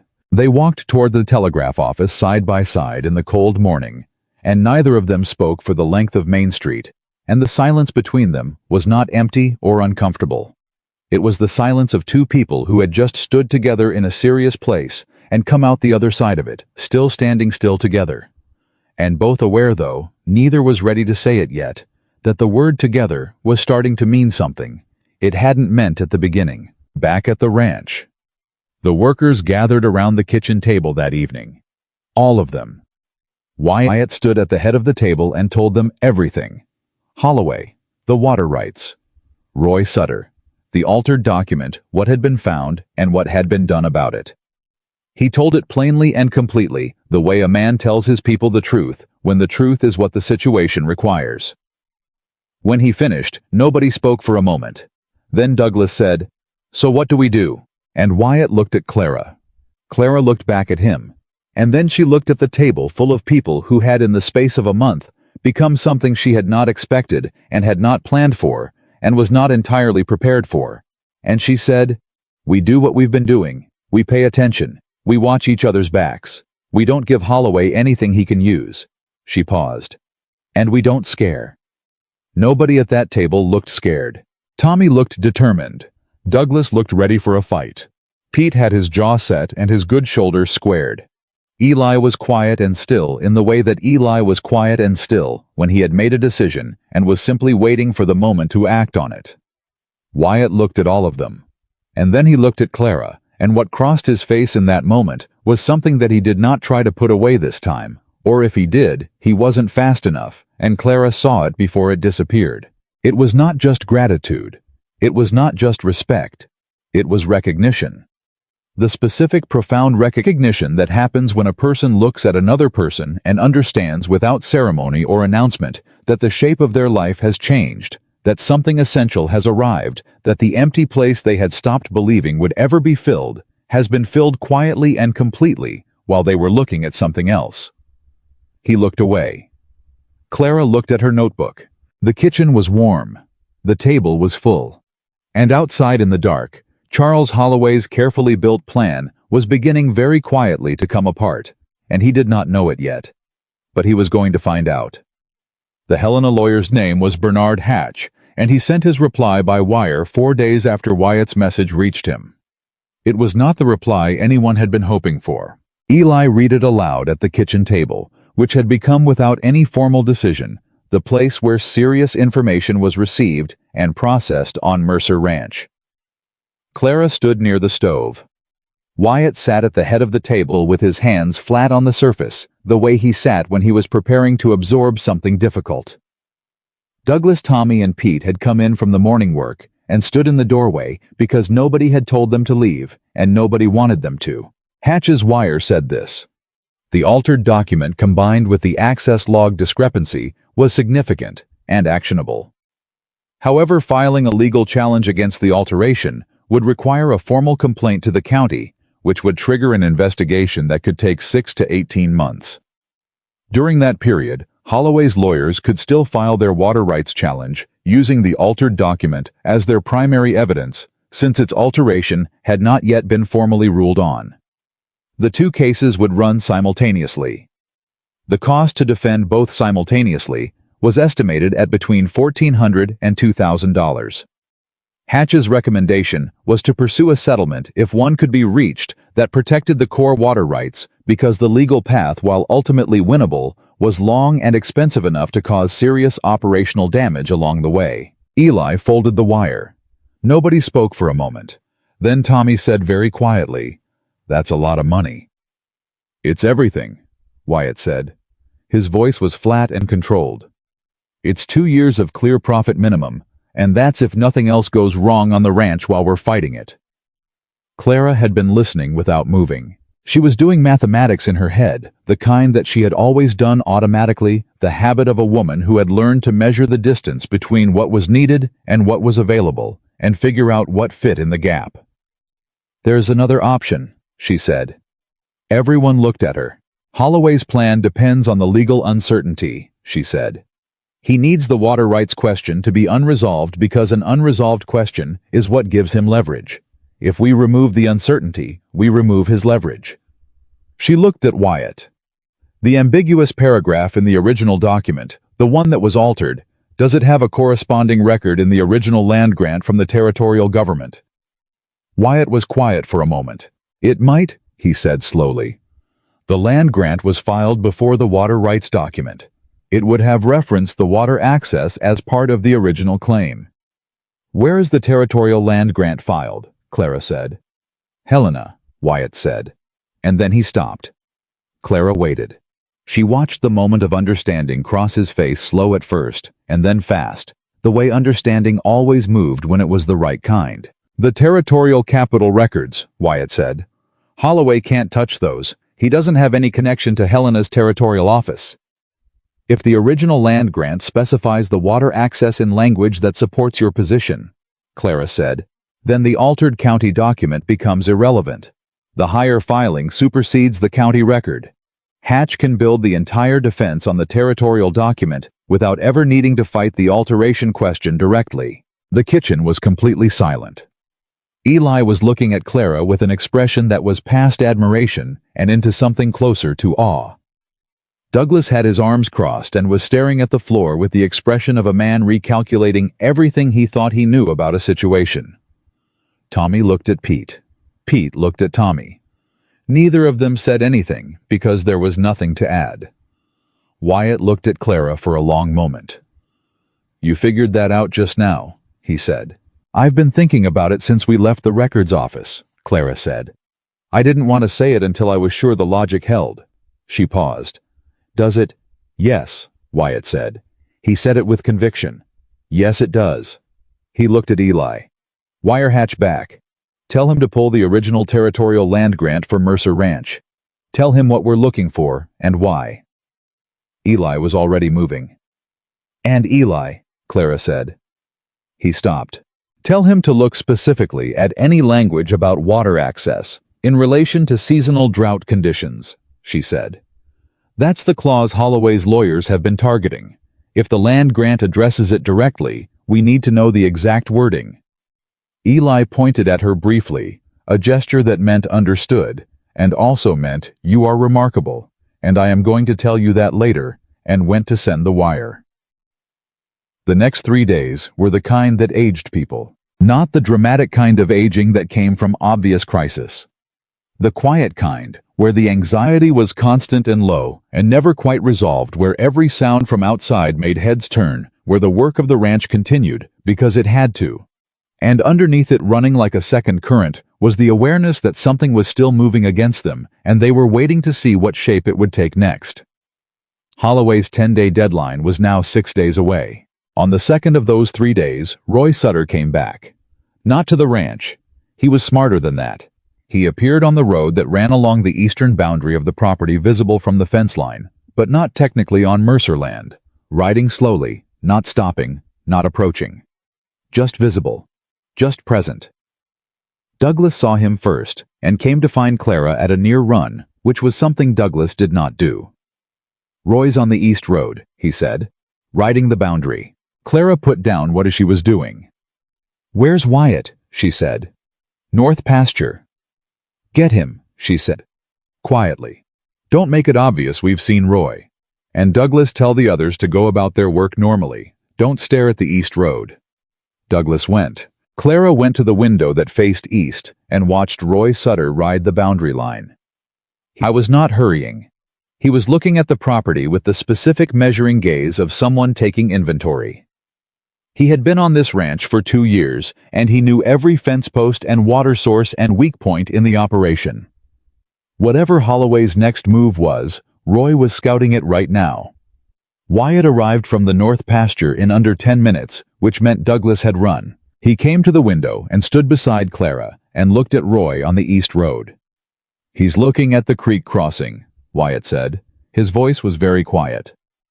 What's at the creek crossing? Clara said. The main water intake for the south pasture, Wyatt said. If something happened to that intake, we'd lose water access to the south cattle within 24 hours. He paused. In this cold, that's serious. Clara thought rapidly. He's not doing it today, she said. He's scouting. Holloway's deadline is 6 days out. Whatever they're planning is timed to the deadline. They want to create maximum pressure in the final days, so that when Holloway makes his last offer, you're standing in the middle of an operational crisis. She looked at Wyatt. They're going to hit the water intake, probably in the next 3 to 4 days. Then we protect it, Wyatt said. We protect it, Clara agreed. But we do more than that. She turned from the window. We let them come. Wyatt looked at her. If we quietly reinforce the intake and set a watch without changing anything visible from the east road, Clara said, they'll believe the approach is still viable. They'll come, and when they do, we'll have witnesses and evidence of direct property sabotage. That changes the legal situation entirely. It's no longer a paper dispute about water rights language. It's criminal interference with a ranching operation. She held his eyes. Holloway is careful with paper. I don't think he's considered what happens when the sabotage is witnessed. Wyatt was quiet for the long moment. He looked out the window at Roy Sutter, still riding the boundary, still measuring. You want to set a trap, he said. I want to give them the opportunity to make a mistake, Clara said. There's a difference. Wyatt turned and looked at her full direct the way he didn't always allow himself to look at her. Clara, he said.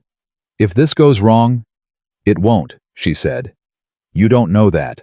No, she admitted. But I know this ranch, and I know these men, and I know what we're capable of. She paused. And I know that doing nothing and waiting for Holloway's deadline is worse than doing something. Wyatt held her gaze. Then he said, Tell me exactly what you're thinking. She told him. That evening after supper, while Tommy and Pete were assigned an apparently casual rotation of checking the south fence, which happened to run along the creek, Wyatt sent Eli into Red Hollow with a specific errand. He was to visit the sheriff. Not to file a complaint, not yet. Just to have a conversation. Just to make sure that the sheriff of Red Hollow County, a man named Calvin Reeves, who had known Wyatt for 15 years, and who had Clara, had learned from careful listening. His own complicated feelings about Holloway's growing influence in the territory, knew that something might require his attention in the next few days, and that Mercer Ranch would appreciate a swift response if it did. Eli came back and reported that Calvin Reeves had listened carefully, asked 2 sharp questions, and said he'd make sure he was reachable. Clara wrote that down. She wrote everything down. The waiting was the hard part. Not for the workers. They had the physical labor of the ranch to occupy them, and physical labor was. Clara had long believed one of the most effective medicines for anxiety that existed. But for Clara, who was managing the household and the accounts and the tracking of everything, the waiting meant being constantly present with the information, constantly turning it, constantly checking the edges. She did not sleep well for 2 nights. She did not mention this to anyone. On the 4th night, after Roy had ridden the boundary at 2:30 in the morning, Pete came to the main house at a near run and knocked on the kitchen door. Clara was already awake. She opened the door. Someone at the creek intake, Pete said. He was breathing hard. 2 men. Tommy's watching them. I came for Wyatt. I'll get him, Clara said. Go back to Tommy. Keep watching. Do not approach them yet. She grabbed his arm before he turned. Pete, are you sure it's 2? 2 that we saw, Pete said. Clara let him go and went down the hall and knocked on Wyatt's door sharply twice. He opened it in seconds. He was already mostly dressed. Creek intake, Clara said. 2 men. Pete and Tommy are watching. Wyatt moved past her into the hallway. Stay here, he said. No, Clara said. He stopped. He turned and looked at her in the dark hallway. I found the evidence that started all of this, she said. I built the plan that got us to tonight. I am not staying in the kitchen while it finishes. She held his eyes without moving. I'll stay back. I won't interfere, but I'm coming. Wyatt looked at her for 3 seconds. Stay close, he said. They woke Eli and Douglas in 30 seconds and moved out into the cold dark. The creek was a 10-minute walk from the main house. They covered it in 7, moving quietly, Wyatt and Eli and Douglas in front, and Clara just behind, and the cold was sharp, and the dark was heavy, and Clara's heart was going fast in her chest, but her mind was very clear, the way her mind always went clear when the situation was serious enough to require it. They found Tommy crouched behind the fence line watching 2 figures at the water intake structure. Wyatt crouched beside Tommy. "Recognize them," he breathed. "Roy's one of them," Tommy whispered. "The other one I don't know." Clara looked at the 2 figures. The second man was working on the intake structure with something in his hands, a tool of some kind, moving carefully, deliberately. They were being quiet about it. Professional. Roy was watching the approach road.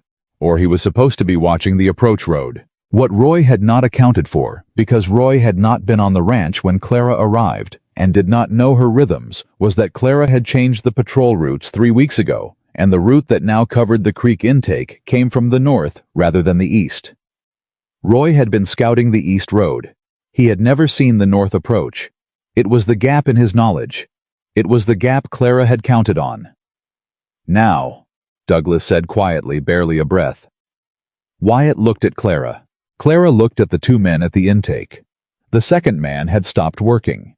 He was holding something, she couldn't see what, but the shape of his movement suggested he had accomplished what he came to do. "Now," she said. Wyatt stood up. "Roy," he said. His voice was not loud, but it carried completely in the cold night air.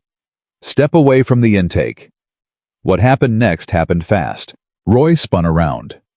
The second man dropped what he was holding and ran east toward the road, toward wherever they had tied their horses. Douglas went after him before Wyatt even moved, because Douglas was fast when he needed to be, and was already running by the time the man had covered 10 yards. Roy did not run. He stood where he was. He looked at Wyatt. He looked at Eli beside Wyatt. He looked at Tommy. He looked at Clara standing back from the group the way she had said she would, watching everything. He looked at Clara for a long time. "You lie," he said. Not the way he had said it in the supply room when Wyatt fired him, that had been a statement of blame. This was something different. Something that was almost, Clara thought, like recognition. Like Roy Sutter was seeing for the first time the full shape of what had happened to him. "You've been 3 steps ahead of this the entire time." Clara said nothing. "Holloway said the woman was a housekeeper," Roy said. His voice was flat and strange. "He said she wouldn't be a problem." "Holloway was wrong," Wyatt said. Roy looked at Wyatt. "I needed the money," Roy said. And this time, there was nothing calculated about it. It was just true, just plain. Just a man at the end of a bad decision, explaining the beginning of it. "He came to me 6 months before she got here. Said he'd pay me to keep track of things on the ranch. Feed him information. I told myself it wasn't real harm, just information." "And the supplies," Wyatt said. "He asked me to start taking from the supplies 8 months ago. Said it would make the ranch look less profitable. Make you more likely to sell." Roy looked at the ground. "I told myself I'd stop. I kept telling myself that." "And the fence," Eli said. Roy nodded. "And the intake," Wyatt said. Roy glanced at the structure behind him. "Just valves. We were going to close the main valves and damage the seal so they couldn't be easily reopened. Your south cattle would have been without water by morning." He paused. "It would have looked like a mechanical failure." The cold was very sharp. Wyatt looked at Roy for a long time. "Calvin Reeves is going to want to hear all of this," he said finally. "Directly from you." Roy closed his eyes briefly. "I know," he said.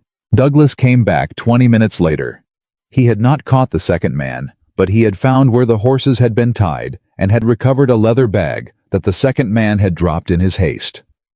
Inside the bag were tools, and more importantly, a folded set of written instructions, specific detailed instructions in handwriting that Clara photographed carefully in her mind, and wrote down in her notebook from memory the moment they were back inside. She had seen that handwriting once before. On Holloway's message to Wyatt.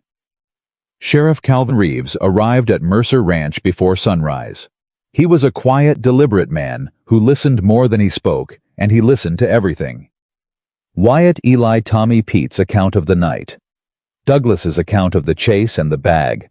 And finally Clara's account, which she delivered from her notebook, with the systematic precision that she had brought to every piece of this from the beginning. Reeves looked at Clara's notebook for a long time after she finished. "You kept records of all of this," he said. "Yes," Clara said. "From the beginning. The lamp oil, the access log, the document comparison." "Yes." Reeves looked at Wyatt. "You've got yourself quite an operation manager, Wyatt," he said. Wyatt looked at Clara. "Yes," he said. "I do." Roy Sutter went with the sheriff voluntarily, which Clara thought showed a quality in him that Holloway had not considered when he chose Roy as his instrument. A core of conscience that was still there under everything, still functioning, still capable of choosing right when the choice was in front of him and unavoidable. The second man was found 2 days later.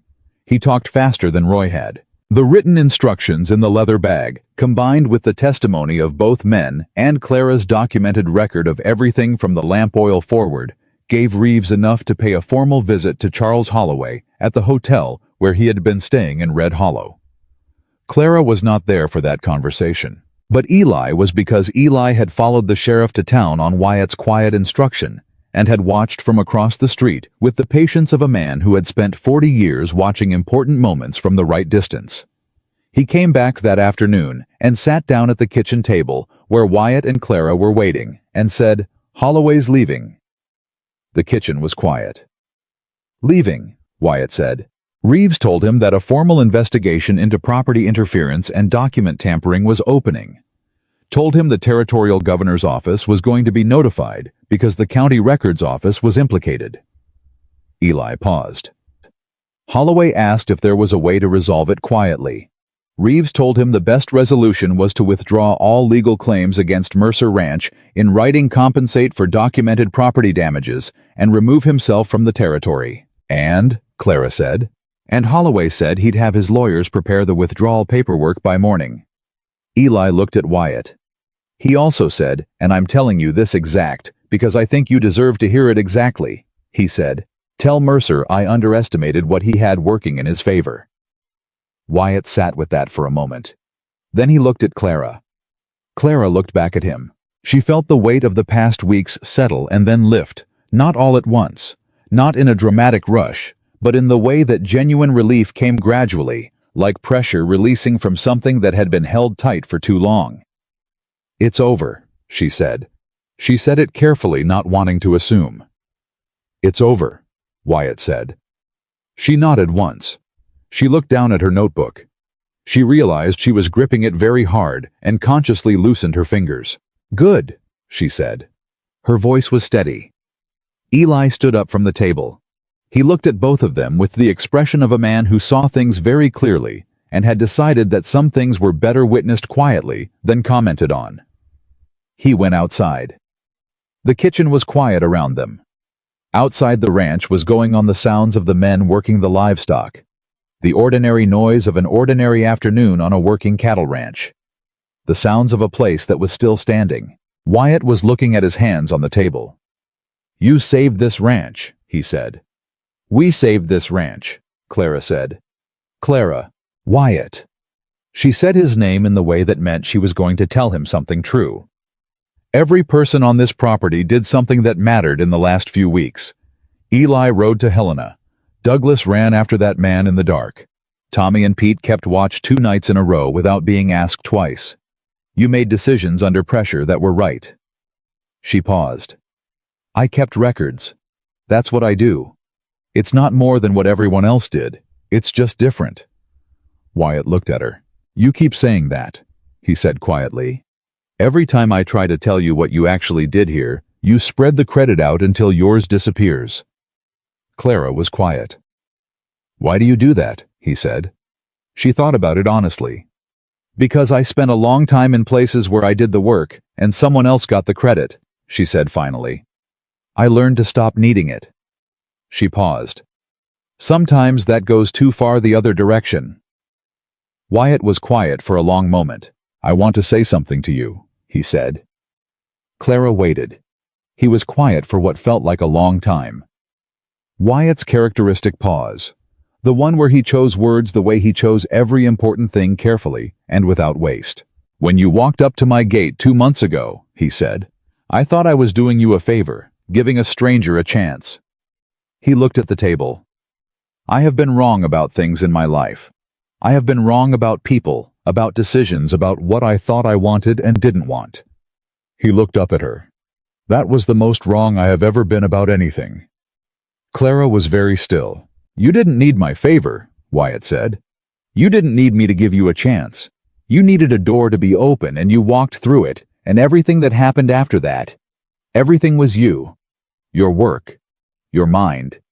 Your choice to make this place matter to you when you didn't have to." His voice was low and even, and completely direct. "You turned this ranch into something I didn't know it could be. And I need you to know that I know that. Not because you need the credit, because it's true, and you deserve to hear it said plainly." Clara looked at him for a long moment. Her hands were still on the table. Her notebook was closed. "Wyatt," she said. Her voice was careful and honest. "The first morning I was here, I sat in your supply room at 4 in the morning in the dark with my lantern, and I found numbers that didn't add up, and I thought this place needs someone paying attention, and I thought I want to be that person." She paused. "Not because of the job. I knew within the first day that the job was more than I came here for. I wanted to be that person because this place—" She stopped. Tried again. "Because this ranch felt like somewhere that mattered, that deserved to be taken care of." She looked at him directly. "And then I met the people in it. And I understood that I wasn't just taking care of a ranch." The kitchen was very quiet. Neither of them moved. "Clara," Wyatt said. "I know," she said. Because she did. She had known for weeks. She had been putting it away, and it had kept coming back, and she was done putting it away. "I don't know how to say this the right way," Wyatt said. "I'm not a man who—" He stopped. "I've been alone a long time. I got used to it. I told myself it was enough." He looked at her with the complete honesty of a man who has run out of ways to protect himself from his own feelings. "It was not enough. And I didn't understand how much it wasn't until you walked through my gate." Clara looked at him. "What are you asking me?" she said, quietly, directly. "I'm asking you to stay," Wyatt said. "Not as the household manager, not as an employee." He held her eyes. "I'm asking you to stay, because this ranch is not the same place. It was 2 months ago, and it will not be the same place if you leave, and I need you to know that. I need you to know that what you are here it's not a job, it's not a position, it's family," Clara said. The word landed in the quiet kitchen, like something that had been searching for the right place to land for a very long time. Wyatt was still. "Yes," he said. "That is exactly what it is." Clara looked at the table. She looked at her notebook, her record of everything, all the things she had tracked and noted and preserved, because she believed that the details of a life deserved to be written down. She looked at Wyatt. "I lost my home once," she said. "I lost my husband, my ranch, my place in the world. I built myself back up from nothing, from 11 cents and a notebook, and the willingness to walk up to a stranger's gate and ask for honest work." She paused. "I told myself I was never going to need a place again, that I would always be ready to leave, that depending on something meant risking losing it. And now," Wyatt said. Clara was quiet for a moment. "And now I think," she said slowly, "that the risk of losing something is not a reason to refuse to have it." She met his eyes. "I think I've been protecting myself from something I actually want." Wyatt exhaled a slow, quiet breath that carried the weight of 10 years of silence in it. "Then stay," he said. "I'll stay," Clara said. Outside in the good, cold afternoon air. Eli Carter leaned against the fence post nearest to the kitchen window and looked at the sky and smiled at it privately and said nothing to anyone. Tommy walked past him 20 minutes later and noticed the expression on Eli's face. "Everything all right?" Tommy said. Eli pushed off the fence post. "Everything," he said, "is exactly right." And he went back to work on a ranch that was not the same place it had been 2 months ago, in a way that had nothing to do with water rights or stolen supplies or Charles Holloway's departed ambitions, and everything to do with the fact that the table inside was warm, and the people around it had chosen each other, and sometimes that was the whole of what home meant, and it was enough. It was, in fact, more than enough. It was everything. The morning after Holloway's withdrawal papers arrived, Mercer Ranch woke up different. Not quietly different. Not subtly different. The kind of different that every person on the property felt the moment they opened their eyes and remembered that the thing that had been pressing down on all of them for the past 3 weeks was gone. That the fight was over. That what remained was just the ranch, just the work, just the people, and that was more than enough. Tommy was the first one in the kitchen, which was unusual because Tommy was not a morning person under normal circumstances, and had historically needed 2 cups of coffee before he could be considered fully operational. But he was there when Clara came in to start breakfast, sitting at the table with his hands around a mug he had poured himself. Looking at nothing in particular, with the expression of someone processing something large. "You're up early," Clara said. "Couldn't sleep," Tommy said. "Not bad couldn't sleep, just couldn't." He looked up at her. "Is it really done?" "It's really done," Clara said. Tommy nodded slowly. Then he said, "I wrote my mother another letter last night. Told her what happened, all of it." He paused. "Told her about you." Clara set the coffee pot on the stove. "What did you tell her?" she said. Tommy thought about it. "I told her I was somewhere that mattered," he said. "Same thing she said before, but I understand it better now." He looked at his coffee. "I told her I thought I'd found something I didn't know I was looking for." Clara was quiet for a moment. "Your mother is going to like that letter," she said. "I hope so." Tommy almost smiled. "I also told her the apple cake you made was responsible for at least 40% of my decision to stay on this ranch past the first month." Clara did smile at that. A real one. "That's very high praise," she said. "It's accurate," Tommy said seriously. Douglas came in 15 minutes later and sat down without ceremony and poured his own coffee and looked at the two of them with the expression of a man who had something to say and was deciding how to say it. "So," Douglas said. Clara looked at him. "So," she said. "Holloway's gone," Douglas said. "He is," Clara said. "Roy's gone," Douglas said. "He is. The water intake is fixed." Douglas wrapped both hands around his mug. "Ranch is solid." He looked at Clara with the specific directness that was Douglas's version of warmth, not soft, not demonstrative, but completely genuine. "I was wrong about you," he said. "Not just at the beginning. I mean, I was wrong about what I thought this ranch needed. I thought it needed to stay the same. I thought change was a problem." He paused. "I was wrong about that." Clara looked at him. "Douglas," she said, "you made a list of house repairs ranked by urgency and left it on my table without being asked. You've been paying attention to this ranch for 4 years. That's not nothing." "It's not the same as what you did," Douglas said. "It's not different in the way that matters," Clara said. "You love this place. So do I. That's the same thing." Douglas looked at her for a moment. He nodded once. Short, definitive. "Biscuits this morning," he said. "Biscuits this morning," Clara confirmed. Douglas settled into his chair like a man who had concluded his business and was satisfied with the outcome. Pete and Eli came in together, and for a few minutes the kitchen was full, in the way it had been full every morning for the past month, and Clara moved through the work of making breakfast with the same efficiency she always had, except that this morning something in her was quieter. Settled. The specific internal quiet of someone who has been holding a great deal of tension for a long time and has finally genuinely been able to set it down. Wyatt came in last. He stood in the doorway for a moment, before he sat down long enough for Clara to notice from the stove, long enough for Eli to glance at him over his coffee, and then glance at Clara, and then look very deliberately at the wall. And then he sat down at the head of his table and accepted the coffee that Clara brought without ceremony, and said good morning to his ranch hands, and everything was normal and ordinary, and absolutely nothing like what it had been 2 months ago. Because 2 months ago this table had been quiet, in the way that hollow things were quiet. Now it was quiet. The way full things were quiet. A silence that had texture and weight, and people in it, even when the people were not talking. Eli noticed that Wyatt's eyes tracked to Clara approximately once every 3 minutes throughout breakfast. Eli said nothing, but he ate his biscuits with a very private satisfaction. The Holloway withdrawal papers arrived formally from the Red Hollow County office 3 days later, delivered by a courier who also brought a personal note from Bernard Hatch in Helena, confirming that the water rights documentation was now fully secured. The territorial land grant had been filed as the primary legal reference, and the ambiguous county document had been formally flagged and corrected in the county record.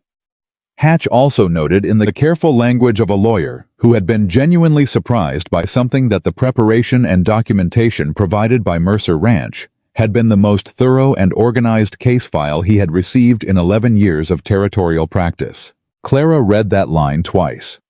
She put the letter down on the kitchen table. She picked up her notebook and wrote the date and 2 words, "Case closed." Then she closed the notebook. And that was the end of Charles Holloway and Roy Sutter, and the threat that had arrived with the cold and departed with the same quiet efficiency with which Clara Whitmore had arrived at Mercer Ranch 2 months before, carrying a suitcase and a notebook and 11 cents. What came after was not an ending. It was the beginning of a thing that had been wanting to begin since the first morning. Clara had reorganized the kitchen, and Douglas had eaten 4 biscuits in dignified silence. It began the way real things begin, not in grand gestures or announced moments, but in the accumulation of ordinary days that were different from the ordinary days before them, because the people living them were different. Changed. Opened up in ways they hadn't planned. The first thing that changed visibly was Eli. Eli Carter, who had spent 20 years being the steady, reliable, watchful constant of Mercer Ranch, the man who saw everything and said only what was necessary, and kept the whole operation honest, simply by being present in it. Began in the weeks after Holloway's departure to laugh more.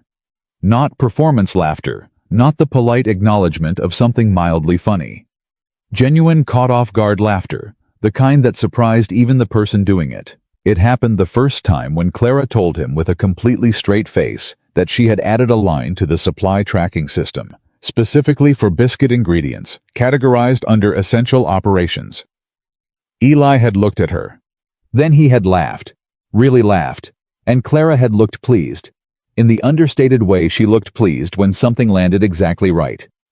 After that, it happened more often. Douglas started it next, not laughter exactly, but something adjacent to it. Douglas started talking at meals. Not a lot. Douglas was not a lot of words person, and Clara respected that completely. But he started contributing to conversations in ways that went beyond the practical. Started asking questions that were curious rather than functional. Started being in the particular Douglas way, present at the table, rather than simply occupying space at it. Tommy bloomed. There was no other word for it. Tommy, who had been earnest and young and slightly unsure of himself when Clara arrived, had spent the past 2 months doing things that were hard, and watching the people around him handle difficulty with competence and steadiness, and it had done something to him. He stood differently. He spoke differently. He still had the open face that showed everything, but now what it showed was the confidence of someone who had been tested and had not found himself wanting. Pete's shoulder healed. That was a practical fact, but it mattered as a symbol, the first injury that Clara had treated on this ranch. The first night she had spent awake in a chair watching someone breathe, the first moment Eli had seen her clearly for what she was. Pete's shoulder healing meant that something that had been broken was whole again, and there was a kind of rightness to that, in a story about broken things becoming whole. And through all of it, threading through every ordinary day, like the line of a song you can't quite catch until you stop trying. Something was growing in the space between Wyatt Mercer and Clara Whitmore that neither of them was talking about, and both of them were entirely aware of. It was in the way. Wyatt always seemed to know when Clara had been working too long without a break, and would appear in the kitchen with some practical reason to sit down for a few minutes that always happened to coincide with her being tired. It was in the way Clara always made sure there was something warm waiting when Wyatt came in from the cold work. Not just food, but specifically the things he liked in the specific order that worked for how hungry he was at different times of day. a kind of attention that had moved past professional and into something that didn't have a professional name. It was in the conversations on the porch steps in the evening, which had become, without either of them formally deciding this, a regular thing, the hour between supper and full dark. When the ranch was settling and the cold was coming back, and neither of them was ready to go inside yet. They talked about this ranch. They talked about the workers.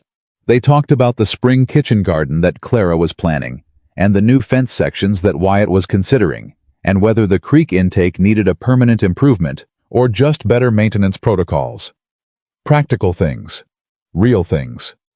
The vocabulary of two people who were building something together and were using the building as the language, because neither of them had the other language yet, or neither of them had decided it was time to use it. Then, one evening, 3 weeks after Holloway's papers arrived, it stopped being about the ranch. It was Wyatt who moved it. They were on the porch steps in the dark, Clara on the upper step, Wyatt on the lower one, the position they had settled into without discussing it, and Wyatt had been quiet for several minutes in the comfortable way that he was sometimes quiet, and then he said, "Can I ask you something?" "You can ask," Clara said. It was what she always said, their own small shorthand. "When you decided to stay," Wyatt said, "that afternoon in the kitchen, when you said you'd stay." He paused. "What did you mean by it exactly?" Clara turned to look at the side of his face. "What did I mean?" she said carefully. "I told you what I meant when I asked," Wyatt said. He looked at his hands. "I meant I want you here, not as an employee. I want you to be part of this place the way a person is part of a place when it's theirs, when they belong to it." He paused. "I haven't said it clearly enough. I want to say it clearly." Clara was quiet. "You're saying it now," she said. "I'm trying to." He turned and looked at her. "I'm not a man who does this easily. I've been alone a long time, and I built walls because walls kept things manageable, and you walked through my gate and spent 2 months quietly taking down walls. I didn't even know I'd built, and now I'm sitting here trying to remember how to say something true to another person and finding it harder than fighting Holloway was." Clara almost smiled. "That's the most words you've said at once since I've known you," she said. "I have more," Wyatt said, "if you'll let me say them." "I'll let you say them," Clara said. He turned to face her more fully. "I want to ask you to marry me," he said. "Not today. I'm not asking today because you deserve to be asked properly, and I want to do it properly. I'm telling you now that I intend to ask so that you know, so that nothing between us is unspoken."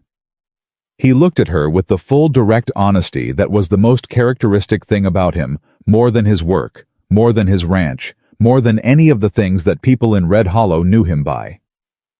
"I want to know if that's something you would consider, or if I've read this wrong." The porch was very quiet. The ranch was settling into the evening around them.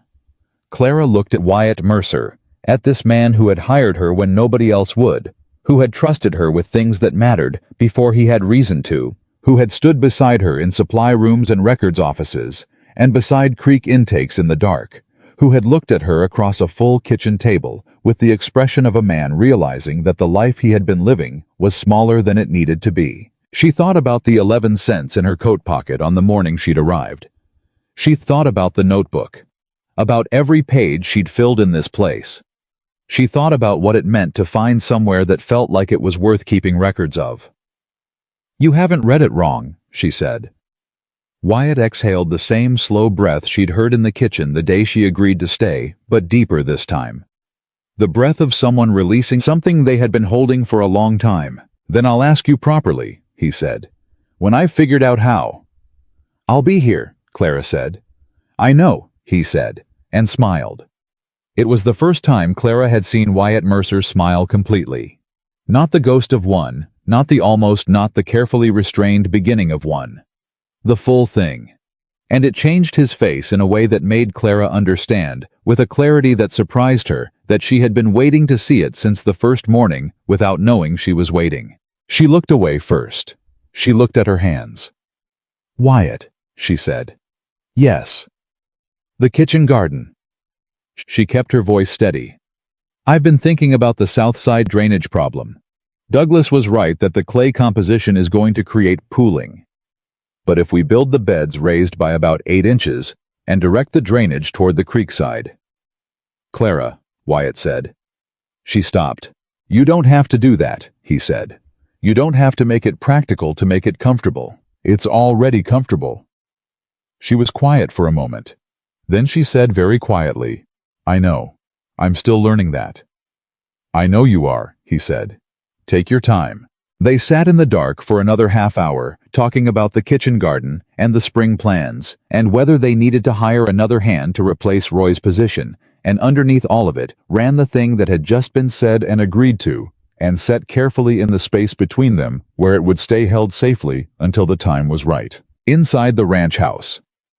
Eli was washing his coffee cup at the kitchen basin when Tommy came in and found him there, with an expression that Tommy identified correctly as the expression of a man who knew something.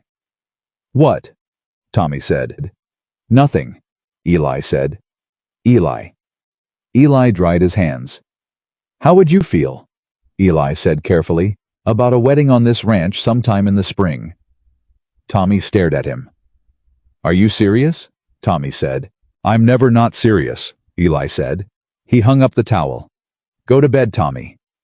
Tommy stood in the kitchen with his mouth slightly open, and then a grin broke across his face, so wide and so sudden that it looked like something that had been waiting behind a door and had finally been let out. I knew it, Tommy said. I knew it the day she made the apple cake. Nobody knew it before you, Eli said dryly, and went to his bunk. Wyatt asked her on a Sunday morning in April. I did it the way he did everything. Important carefully, without excess, with the full weight of his intention behind every word. He had, with the help of Eli, who had ridden to Helena for reasons he had described to the others as ranch business, and which everyone had understood were not ranch business, a ring that had belonged to Wyatt's mother. A simple thing, small and real and right. He asked her on the porch. The same porch.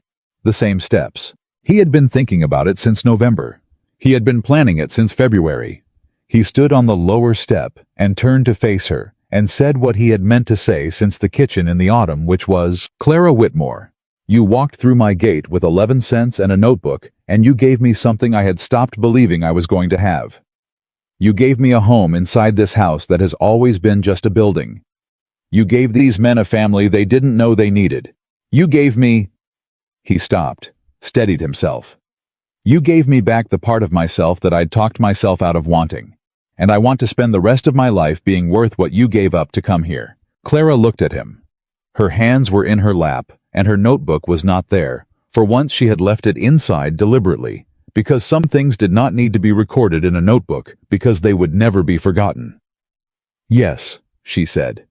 She said it before he got to the question, because she had known what it was, and there was no reason to wait. Wyatt looked at her. I haven't asked yet, he said. Ask, she said. Clara Whitmore, he said. Will you marry me? Yes, she said again. Obviously yes. And Wyatt Mercer, who had been the loneliest man in Red Hollow County for 10 years, put his mother's ring on Clara Whitmore's hand on the porch, where she had first asked him for honest work, and the answer that had been building since November arrived in April, with the particular completeness of something that had always been going toward this. From inside the ranch house came the sound of something falling. A coffee cup, possibly followed immediately by Tommy's voice, saying something loud and wordless that conveyed pure excitement, followed by Douglas saying, "Keep it down," followed by Eli saying nothing, because Eli had gone to the kitchen window and was looking out at the porch with his arms crossed and the expression of a man watching something he had known was coming for 6 months and was glad to see arrive. The wedding was in June. Not a large wedding, not a formal one. The kind that happened on a ranch in Montana Territory in 1886, when two people decided that the life they had built together was worth making official in front of the people who had witnessed the building of it. Eli stood beside Wyatt. Tommy cried and did not apologize for it. Douglas did not cry, but stood with his arms crossed and his jaw set and his eyes suspiciously bright for the duration of the ceremony. And when it was over, he shook Wyatt's hand and then turned to Clara and said, "Welcome to Mercer Ranch," in the tone of a man formally completing a process that had started the day he ate 4 biscuits without thanking anyone. "I've been here since November," Clara said.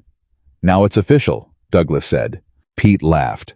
Even his shoulder had stopped hurting by June, which Clara took as a sign that things were healing the way they were supposed to. Mrs. Albrecht came from town because she had been the beginning of this in some small way and deserved to see the end of it. She cried almost immediately upon arrival and spent the better part of the afternoon telling anyone who would listen that she had known from the first conversation she had ever had with Clara Whitmore that this was going to happen, which was not entirely accurate, but felt true enough that nobody corrected her.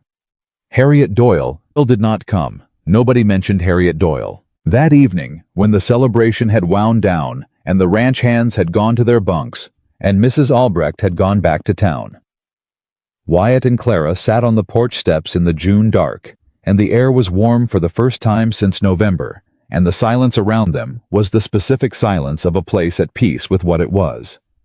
Clara had her notebook in her lap. She was not writing in it. She was just holding it. Wyatt looked at it. "What's in there?" he said. "In the notebook, all of it." Clara thought about it. Everything, she said. Supply logs, inventory records, Pete's shoulder treatment, the lamp oil discrepancy, the access log from the county records office, Douglas's repair list. She paused. Tommy's apple cake. Tommy's apple cake, Wyatt repeated. "I wrote down the date I made it and why," Clara said. "Because I believe the details of a life deserve to be written down. The small things are the ones that matter most when you look back." Wyatt was quiet for a moment. "What did you write down about me?" he said. Clara looked at the notebook. She opened it to the first page. She had written the date of her arrival at Mercer Ranch. Beside it in her small, careful handwriting she had written, "He listened, and hired me anyway, and meant it." She showed it to him. Wyatt looked at it for a long time. "He listened," he read aloud. "It was the thing that mattered most," Clara said. "You could have said no in the first 30 seconds. Most people would have. You listened instead." She looked at him. "That's who you are, Wyatt. You're the man who listens when it would be easier not to, who opens the door when it would be simpler to keep it closed." She paused. "That's the man I married today." Wyatt looked at her for a long moment, and then he reached over and took her hand, her left hand, the one with his mother's ring on it, and held it in both of his. "The way you hold something you are aware is precious and real and yours." And he did not say anything for a while, and neither did she, and the silence was the fullest silence either of them had ever sat in. "I prayed for this," Wyatt said finally. "I didn't know what I was praying for. I just prayed for something I couldn't name." "What did you pray for?" Clara said. "For it not to be this quiet forever," he said simply.